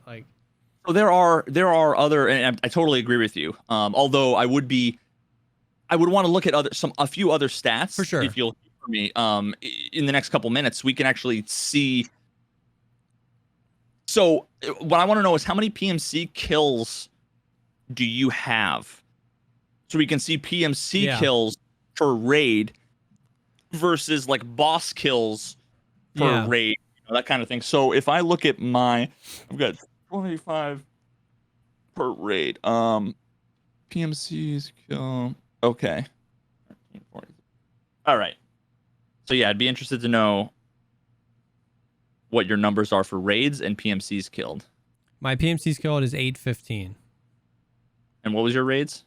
875. So it's 1.0 something PMC kills per raid. That's 0.9. Okay. 815 over 875. Okay, so 0.9, and then mine's 1.0. Oh yeah, I did that the wrong way. Yes, 0.9. Okay, so wait, 0.9 and what is yours? 1.0 something, barely. Okay. 10%. That tells me okay. further nails in exactly what I'm talking about. But now bosses, I think, do raiders count as bosses? Somebody was saying that I don't know. I think maybe they did at one point. Yeah, how many boss kills do you have? 82. Okay, well I have 500. Yeah, they have to. So that's not insignificant. They have to count as bosses because there's no way you've encountered 500 actual scav bosses in only a few hundred more raids. And I've literally don't look for them ever. Yeah. So raiders have to. So, dude, the math checks out. Papa Jesse's onto something. What's your average lifespan? Next question. No, I'm just kidding. No. It's 3 minutes and 19 seconds. Wait, what? What? It says 3:19? Mm-hmm. 03:19. Yeah, that's bugged. Why? What's yours? 57 minutes. You get more than you, bro. I was about to say, and I have 20% higher survival rate than you do. There's no way that's right. Yeah, I don't know what that. Okay, apparently that number's fucked because first of all, it's not 57 minutes unless you count when I'm idle, not playing the game, or unless you count scav raids, because I do so many scav raids and I die a lot, pretty quickly, because I'm just pushing. The scav raids should be their own when you're a scav. Should of course, but what I'm saying is that if there's a bug where it's averaging that in, you know what I mean, Okay, so what's your stash value? So here's the other bit, because 90 million. 90? Yeah. Okay, so mine's 30 million. So now keep in mind that I've been saying something similar but opposite, where I do such and such a thing, and I feel like I can't make money. Yeah. So it's a win-win-win-win-win. Yes. If buff dog tags, buff the XP from so PMCs.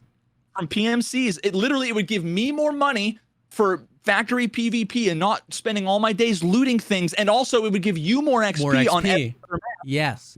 And what's And crazy it's not farmable. is that neither one of us would have Kappa yet, which would be Nikita's concern. Well, if we change this after we just made the Kappa changes, everybody would have Kappa. Neither one of us would. I would probably be closer to you at 54 or 55. You would probably be closer to me at like 20 or 30 million.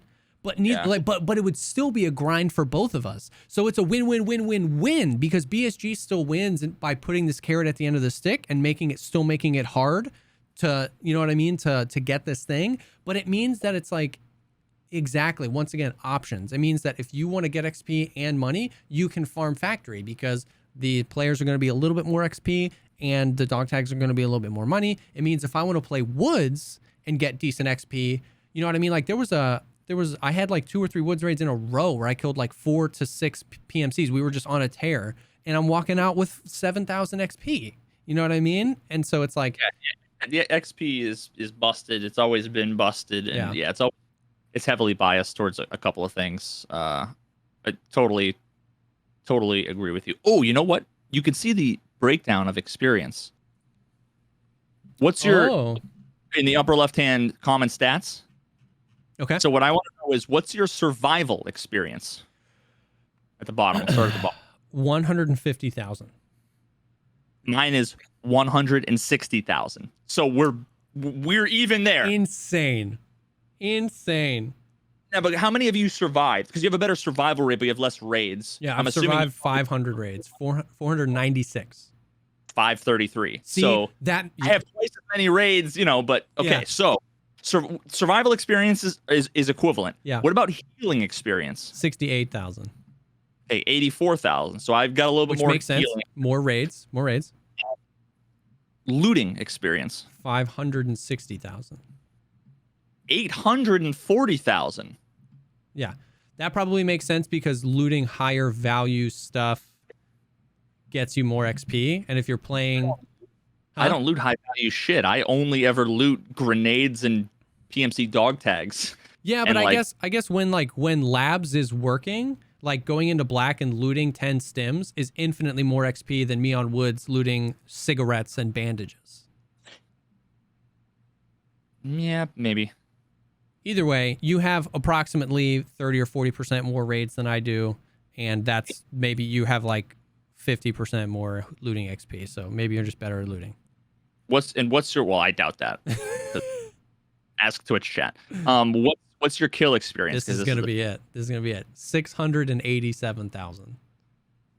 Yours has got to be like 1,670,000. See, dude, there it is, bro. There it Literally is. 3 times. Yeah. We've survived like a negligible amount of different, like almost, I've survived 500, you've survived 530. So almost functionally identical in the amount of survived raids, not survival percentage, but survived raids this wipe. And you have over 1 million more XP than I do in kill XP. What's your KD? 5.61. Oh, 5.57. So pretty much the same. Although that counts as scavs. Yeah, but it all goes back to you've killed on more raids. You've killed twice as many PMCs, but more than 5 times as many bosses. Yeah. 6 times as many bosses. Twice as many PMCs, 6 times as many bosses, and raiders count as bosses. And so you just get insane XP. And I've got one run through, and it's your fucking fault. Oh yeah, when we were doing the guide. It wasn't really your fault, but yeah. And I'd love to see like Desmond's stats, because once again, his like I don't want to see stats. He's gonna make me feel bad. Well, of course, but he survived the same amount of raids, or no, he has done half as many raids as I have, and has the same amount of XP. So that would be like once again, it would be the same thing where like, of course he survives more, but yeah.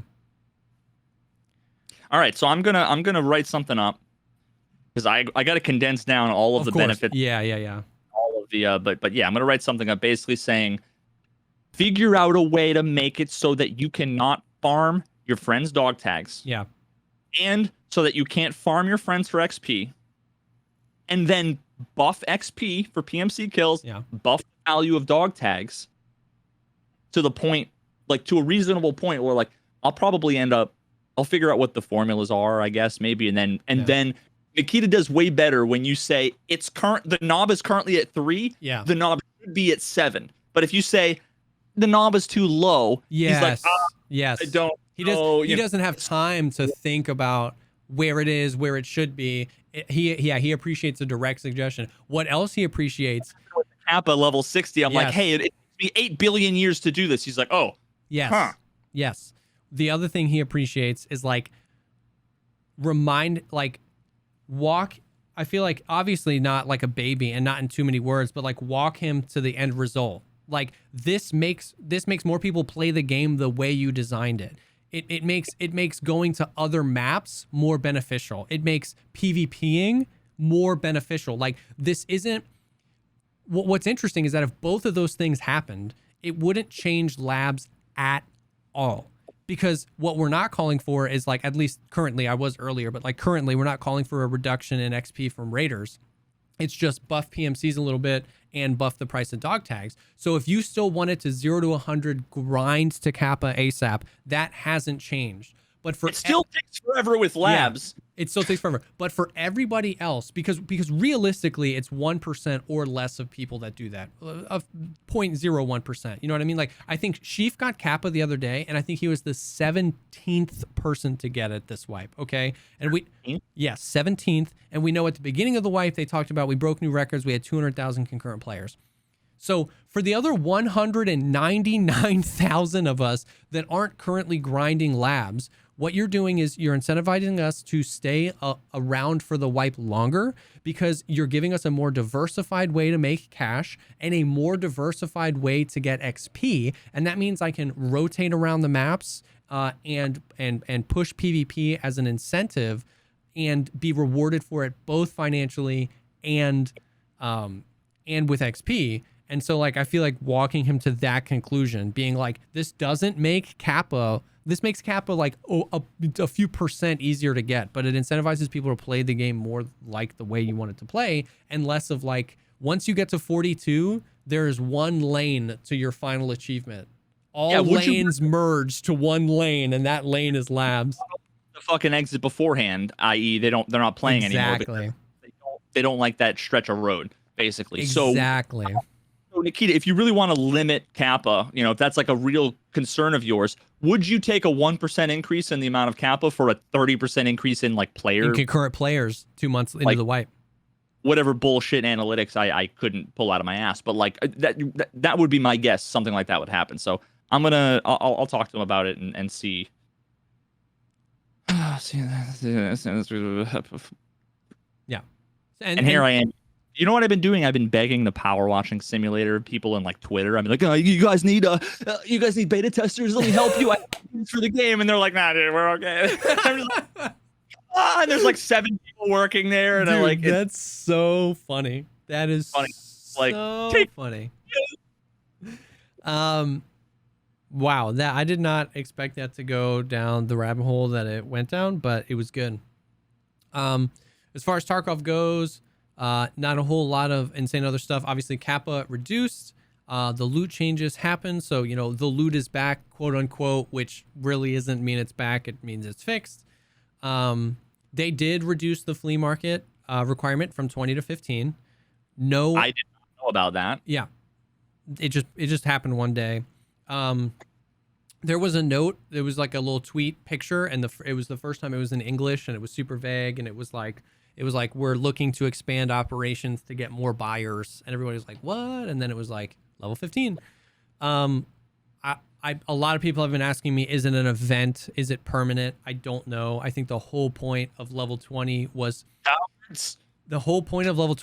to see what would happen. You know what I mean? So the point of level 15 is, I'm sure, to see what will happen. I do not know. Butthurt what people get is what would happen. Yeah. So I don't know. And to be honest with you, I'm so mentally exhausted from and I think you are too, from having the flea market conversation. I don't even want to talk about it. It's level 15 now. Have you thought about getting rid of it? If you It's like, shut up, dude, oh my god. If you're level 15, 16, 17, 18, or 19 and you've been frustrated and you didn't have it, log on, you have it. That's really, I don't know any answer to any question, and everything is, if you want to know my opinion, or really Veritas, is go watch the civilian flea market video I made. We've talked about that at length, and then subsequently watch the podcast where we basically talked about that idea the entire time. But it's level 15 now, so people all you gotta do to feel bad and to say I'm just an elitist streamer. I played one raid. Oh shit, we should maybe super quickly after this talk about strength. Yeah, because I just want to talk a little bit about what I want to do. I haven't done anything yet, really, but I got on an alt account that was level 1. My Mrs. Veritas account is my wife's account. So funny. And I logged into it, and I did one factory raid.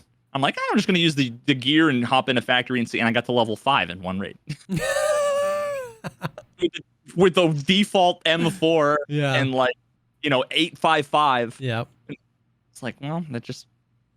Is it too late for me to start? Yeah. Trust me, it doesn't matter. It has nothing to do with other people's gear and your gear. It just mostly, vast majority of the time, comes down to skill. So you're going to suck on day 1. You're going to suck on month 7. So just play until you don't suck anymore. Exactly. It comes down to skill and understanding of the game. And the only way to understand the game better is to play it. It's like I definitely acknowledge the advantage I have over somebody who is playing their first raid. But my advantage is largely the understanding I have of these complicated and convoluted systems. You know what I mean? So it's so just get in there. This is when you should be excited that the game wipes, because there is no better time to hop in than right now. Mess up your character, screw up his stats, lose all your money. Just learn about the game, because the game's gonna wipe and you get a reset. You know what I mean? It's the first semester of the year. Is it too late for me to jump in to become a neurosurgeon? Or will I have a better head start 6 months from now? Yeah. When everybody else is starting fresh in school, it's like you're still going to be a dog shit neurosurgeon until you slice up a bunch of fake brains. Or I don't know what they do in med school. So slicing up fake brains is what it is now. Anyways, the strength. Did you notice anything about strength in that raid? Yeah. Well, I went in and I went to customs.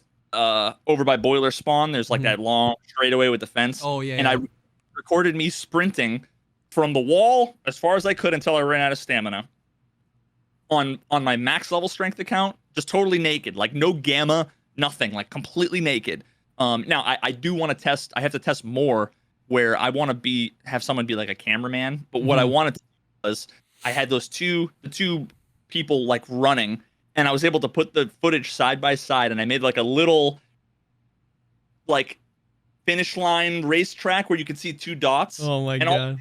All I did was just do the automation around change the the X location, and I just put a marker where he hit the pipe over here, so pretty easily see the race, and it was to get from the wall to the exfil over by boiler spawn, the big metal just door wall thing.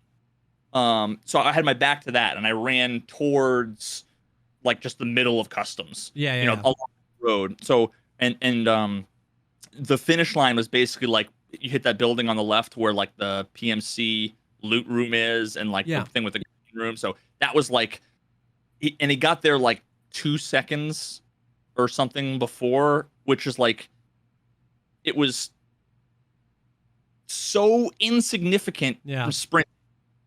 So the speed of sprinting, at least when you're naked,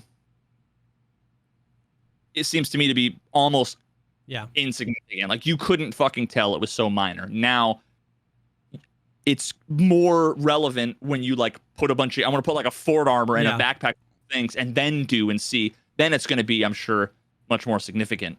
I want to test that. I need to do some like jiggle peeking, whatever. But honestly, my tentative conclusion is that nothing about any of these things is like OP from a combat perspective. It's just OP from a convenience perspective, kind of similar to like EOD, the Gamma, and the bigger stash. Like, it doesn't prevent you. It's less headaches. You have less time sitting there waiting for your stamina bar to refill. So actually, from level 1 to level 50, it was almost I would run and my stamina would be gone, max level stamina at level 50 in pretty much exactly the same time as it would take me to run out of stamina, wait for it to go full, and then run and run out of stamina. It was almost the same. So it's basically like twice as much stamina.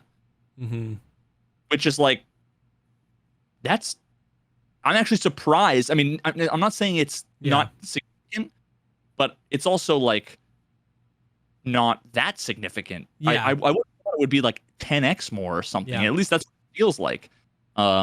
So yeah, I need to do some more testing, and the weight stuff is what matters. But I was really surprised that like I would have assumed it was going to be like fucking Olympic sprinter versus like fat kid in a race. It was like me in high school running the 100-meter dash against kids who actually ran track. Like, I was athletic, but I was not going to win. But it was like respectable, you know, like if they tripped, I could have won, kind of thing. I'm super interested to see it all with gear and everything, and because you're just doing strength, like, because so the test wasn't distance, it was just this distance. How fast did each person get from point A to point B? I'm super interested. I mean, the other thing though is going to be that people are going to say, like what Desmond's saying, jump height, blah blah blah, to get to all these magic places that 2 streamers ever get to, and there's a million clips of them in these cool places, and yet in 10,000 hours of playing the game, I've never been killed from. That you know of. No, I'm just kidding. I know what you're saying. It'll be interesting. I'm excited to see it. I'm excited to see the breakdown. I'm surprised nobody's done it, and I know you will do a very thorough breakdown of it. Someone's probably done it, but it's been a long time, and a lot of changes have been made.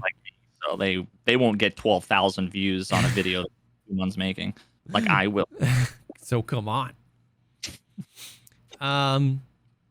So yeah, I mean that's Tarkov. Did you try out the Battlefield beta at all? That's the other big news in the gaming community this week. I guess I was out of the loop. It was just a massive letdown to me that I couldn't play like the Tarkov game mode. I didn't realize it was just fucking Battlefield, which is fine. Like the game was, other than I'm okay with it being a beta, and the fact that about every 20 minutes it would crash my graphics card drivers. The sound didn't work unless it was in like borderless windowed mode. Rebinding my key controls completely bricked the entire game. I had to delete my settings from like the system and like restart it, because it was like, it got to the point where you hit like hold escape to clear the bind, and it got to the point where everything was bound to escape, but on the controller column it was so fucked. It was completely impossible.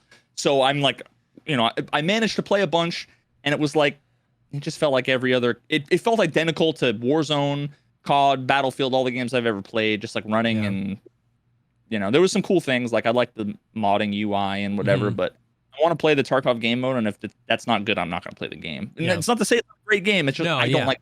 You're just interested in that mode. I don't care about 84 other people on my team. I don't know you, I don't care. I want to kill people. So I'm not going to go after, like, they're taking Charlie. Like, I don't care. Like, red dots, I'm going over there. I don't care about the flags. You know what I mean? Like, for sure.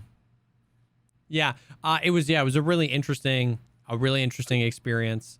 It was causing some crazy power draw, and it kept crashing my entire PC like 6 times in a row. So I had to like limit the power draw of my graphics card. It was nuts, but it was kind of like everything. It was just like, it was buggy. Like I played, and this probably is why, I'm not saying, but like I played with Geeks, Pep, and Deadly, And so no matter what server, all of us had like insane ping. The hit reg was all over the place. But that's kind of to be expected when you're playing people in EU, you know what I mean? And then yeah, it just felt like nothing. You know what I mean? Like it wasn't anything. I don't know, like I never really played Battlefield, so I don't know what to expect from a Battlefield game, but it kind of felt like, Battlefield plus Call of Duty plus Apex. They got the really long, like 8-10 meter slide, and I'm very used to Tarkov's ballistics. Like the bullet velocity was like a water balloon. Like if you're trying to snipe, dude, bro. And the bullets feel like they do no damage. I had like a DMR. Yes. It's like DMRs are super underpowered. Hitting 3 shots, lobbing water balloons at 300 meters is like impossible, and it doesn't kill. And I'm like, what? Dude, like, yeah. fuck off. Yeah, it was like use an SMG or go for headshots with the bolty was basically the only play. And yeah, I don't know. I guess just my expectation of Battlefield was the whole like levolution thing where like the map is like breaking down and evolving. And like the tornado was cool. The fact that you can jump in and get sucked up by the tornado and ride the tornado was cool. See that. But like the only other thing that happened is like a rocket shoots off, which just shakes your camera for 5 minutes. Nothing really about the map changes. Didn't see that. Is it just like it's the .mov file that plays in the sky? Yeah, and everybody's camera shakes. Like that's kind of what it felt like. So obviously it's a beta, and I am very excited to try out the Hazard Zone mode. But like it felt like a buggy version of a mediocre game. Here's the thing. So it felt like the bugs wouldn't save it. You go back and you look at like some of the crazy like Xbox 360 games that came out that were like next level, like I don't know if it was like Forza or whatever, but like look at the graphics and you're like, this is so close to photorealism, it's unbelievable. And then imagine if you were like, in 20 years, yeah, shooters are gonna look like this, and you're like, oh. Yeah. I just feel like we've peaked. With graphics, yeah. We should be like, I should be feeling haptic feedback in my lungs when I'm like panting, like I'm so, just bring something new to the fucking table because it's like, there's no new mechanics. The graphics they've been good for a decade. Make them fucking unbelievable or don't bother. Like, what are you doing? Yeah. And that's kind of fucking let down. Yeah, that's kind of what it felt like. Like, once again, I tried not to have too high expectations. And once again, this isn't a definitive final verdict. Like, I'm going to play it when it launches and I'm going to play the Hazard Zone thing. But in its current form, it just felt like a mediocre game that took a few of the like hot button things from other games. COD's got the slide. Apex has the slide. We got the Tarkov mode. We got the grapple hook now, which is another thing that like Apex has, one of the characters. So it just felt like, I was just like, I'm not blown away by anything, and the beta is super buggy and kind of crappy. So I just don't know what to expect from those things. Dude, imagine a game like that with the great graphics and whatever, but it had VoIP, it has VoIP, but it also had like the LA Noire facial mouth thing. Yeah. Oh yeah. You'd be like, with the VoIP thing. Yeah. Star Citizen.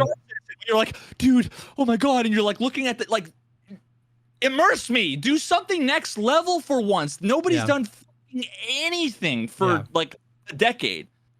And once again, I'm not trying to be the negative Nancy here, but it's like, and it's a buggy mess. Like they've, you know what I mean? However many years they've been working on the game. It's a beta. Yeah. Well, you can look at the Battlefield 5 and the Battlefield 1 like launches of the game and be like, they launched in a pretty rough state. I don't know. I am not hoping for the failure of it. If 2 days beforehand I was talking to geeks about how like FPS needs a New World. If you're into New World, you love the game because it's really, really fun. It's relatively polished. Yeah, it had a few bugs, but like I hadn't played a game that polished and that functional in a really long time. But if New World's not your thing, welcome to PC gaming. Yeah. But if New World's not your thing, if you're not in the RPG, if you're not into the fantasy, if you're not in the MMO, then you're not going to play it. And I was talking to geeks. I was like, FPS needs a New World. We need a Call of Duty or a Battlefield that comes out that doesn't try to do anything too insane. That's just like really tight, really on point, big name. Everybody's going to want to get in it. And it just functions and it works and it's fun. And I was like, that's what I hope Battlefield is, man. Like, I really hope. And then it came out and it was like, some of the things you love about Battlefield, some of the things you love about Battlefield are gone. A few of the things you like about Apex, a few of the things you like about Call of Duty on servers that were on Jupiter and no hit reg. And I was like, oh, this is not that thing that I was hoping it was going to be. Yeah. And I mean, even if you get rid of all of the bugs and issues, which like I'll literally ignore I played without sound. Yeah. I didn't care. Once I fixed it, I didn't care at that point. It was just like, I just didn't feel like it could have been a DLC for 2 Battlefields ago that I still didn't play more than 1 day's worth. Like, it could have just been more maps and guns, and I wouldn't have been able to functionally tell the difference. What we need is the Insurgency guys need to make a Tarkov with RPG elements. Yeah, yeah. That would actually be pretty sick. That'd actually be pretty sick. Yeah. Meantime, I'm gonna fucking power wash sim because that's... Yeah, I've heard the Halo betas have been really good, though. On the flip side, I don't know if you're a Halo guy, but I've heard that the betas have been really, really good. That it's basically the opposite. That it's like they added a grapple hook and a slide, and they did it like really, really well, where like they're not overpowered and you don't have them all the time, and it feels really Halo, but really contemporary, and the guns feel really balanced, and the time to kill feels really good, and the movement. I haven't played it yet, but like I was watching a few videos where people were like, man, it is on par to be like the exact opposite, like really crisp, really tight, like really almost fun. Breath of Halo kind of thing. I literally forget. That could have came out 3 years ago. Yeah, no, this is like they're just testing Halo Infinite. The multiplayer aspect of it is going to be free to play, so you don't have to buy the campaign if you want to just play multiplayer. And they're just testing the multiplayer, and apparently it's rock solid so far. Obviously with some bugs and stuff like that, but not Halo Infinite. No, it comes out in December. Oh, okay, all right. Yeah, I lost all track of that shit. Yeah. So. Oh. Yep. I need a new drug because I beat every level in Power Washing Simulator. That's so funny. That's so funny. Yeah, dude, New World has been it for me. It's crazy. It's the first time in 2.5 years that I've played a video game off stream. I'm not joking. Like, I haven't. People ask me like I do not play Tarkov off stream, and I don't have time to play any other video games like ever. Like the amount of video games I have played in the past 3 years, you would know if you watch me because I played every single one on stream. I just don't have time.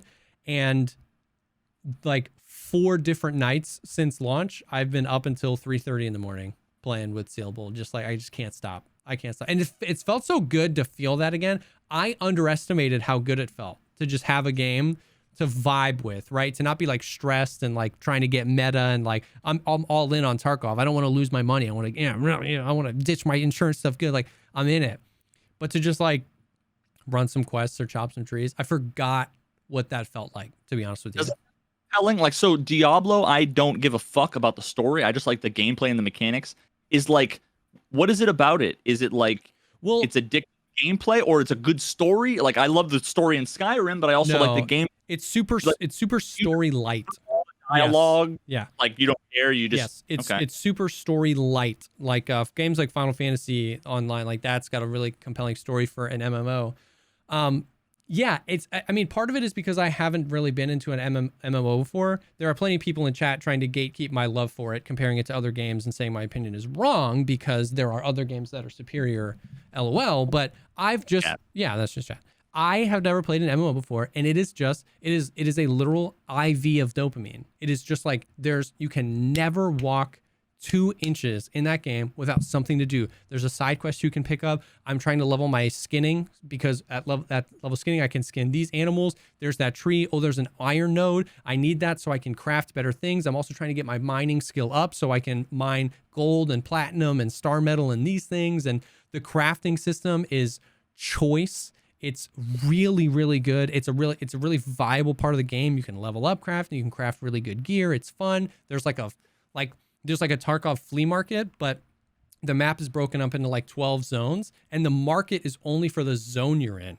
But you can see other stuff. So you can like look up a potion or an item you need, like iron, and you can see that it's like $10. Yeah, $10 per here. But in Windsward, it's $3. But that means I have to run down to Windsward or spend my fast travel currency. So I might just like, it's just so fun. And what's crazy is that like people are constantly trying to tell me why I'm wrong for loving the game when I'm not trying to tell anybody that they should love the game. Like, dude, MMOs are not everybody's thing. Like, you know what I mean? Like you might hop in and be like, dude, this is super boring. Like, I don't want to, but it's just an IV of dopamine. There is always another thing to check, one more quest, one more level, one more tree to chop down to get my thing.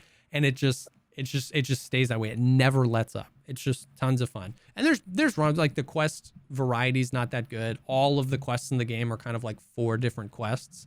But the thing is that quests are only one of 62 different ways to progress. If quests were the only way to progress and there were only 5 different types of quests, that would be super frustrating. But you can just do a myriad of other things. You know what I mean? So if people give you shit, just keep in mind that what they're effectively doing is they're like walking up to you, a stranger walking up to you while you're sitting and eating your meal at the Outback Steakhouse, and going, ew, you shouldn't eat the steak while you're having a great meal and it tastes 100%. Good. And they're like, oh, you should have gotten the chicken fucking. Who the fuck are you? Why do you care? I'm not trying to sell you steak. It's mine. Fuck off. It doesn't get to me at all. It makes that person look so sad. You know what I mean? Like we've talked before about how everything has to be a version of something.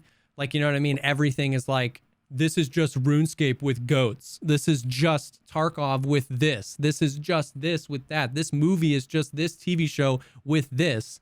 And it's like Nintendogs with guns. Exactly. And so it's like when people come in and they're like, oh, well, this game is just a watered down version of Elder Scrolls Online. I've got 3,000 hours into that.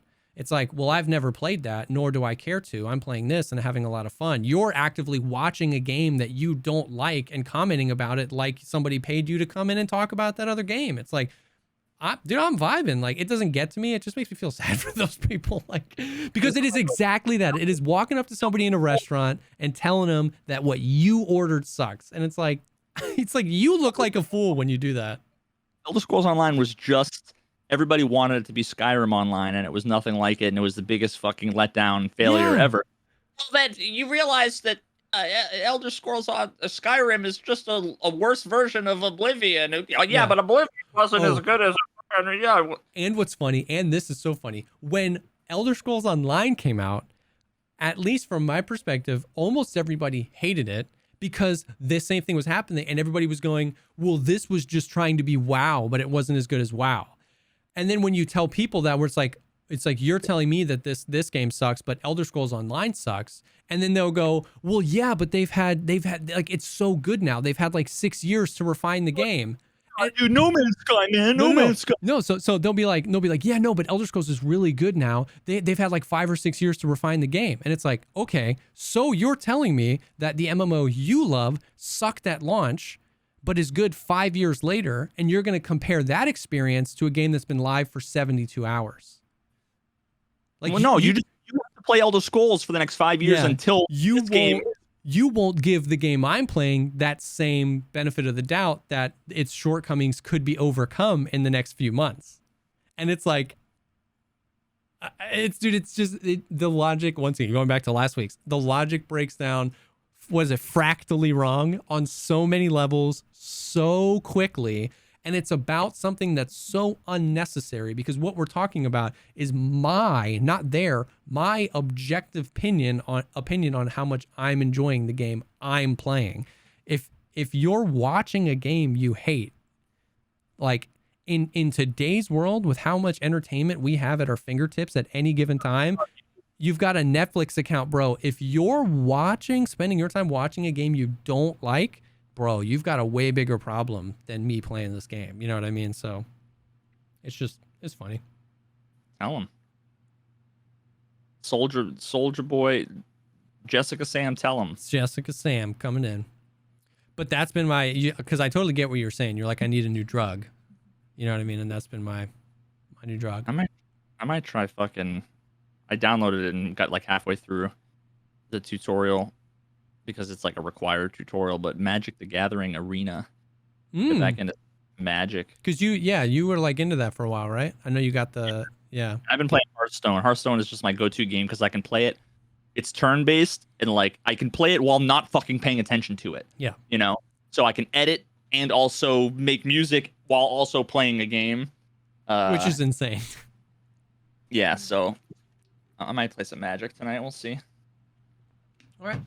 You gonna play some Tarky? No, or you gonna play New World? No, I'm probably gonna play some Tarky. I need to. I haven't been playing much. I need to play some Tarky. No. I might hop off later and play some New World, but I'm gonna play some game for Tarkov. I know you've been playing. You gonna hop off to like Power Wash? I think I'm gonna play Magic, and then Oh, I'll probably play a little bit, and then probably Power Wash. I mean, this whole time, all I've been thinking about is Power Wash Sim. I've beaten the game 957 times, and it's still. It's why That's so funny, dude. Content is not the solution, because there are games that have no fucking content that still have amazing replayability, because playing them in and of themselves is enjoyable. You don't need anything to do other than to play. Imagine that, bro. Imagine that. All right. Well, cool, man. Well, yeah. So no news on like any sort of progression of Tarkov in general. Hopefully we'll get some of that soon. I'd love to see like a Talking Tarkov or one of the dev podcasts or something about some of these patches that were supposed to come. But until then, we'll just keep talking about video games and cool, fun stuff. Thank you guys for coming and for hanging out. Yeah, next week we'll play it by ear. And yeah, this will be live on all the platforms early next week. Thanks for hanging, and we will definitely see you on the next one. Peace.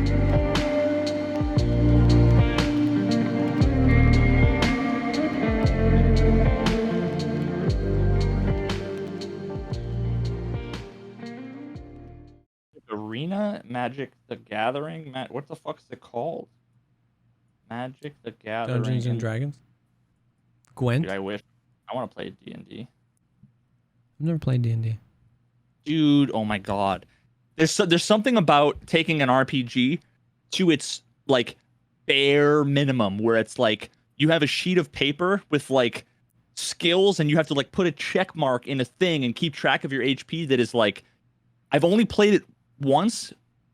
I listen to a lot of D&D podcasts, but it's like, dude, there's something so satisfying about, you know, take all the crazy complicated elements of like 19% crit hit chance with your modified faster cast rate and just boiling it down to like, you swing your hammer at the goblin and the DM is like, okay, you know, roll your D20 and you roll a 17. It's like, you needed to beat a 15. You hit him. How much damage? My hammer does 3 damage. You do 3 damage. And it's like, yes! Like, oh, dude, we should fucking... Can we play D&D? I want to do D&D. I want to do a fucking D&D podcast. That would be fun. That would be fun. We should like find like a few other streamers or something and do like a D&D night. I was talking, Pestily has done something like that. I was talking to a few other people. I would fucking love that, dude. I'd be all in. You need a good dungeon master. Yeah, yeah. Because they're basically building the world, right? Yeah. And so... Oh, Batty. Oh yeah, he's super into D&D. Yeah. Oh my god. All right, I'll talk. I'll see if Daddy. I mean, Daddy.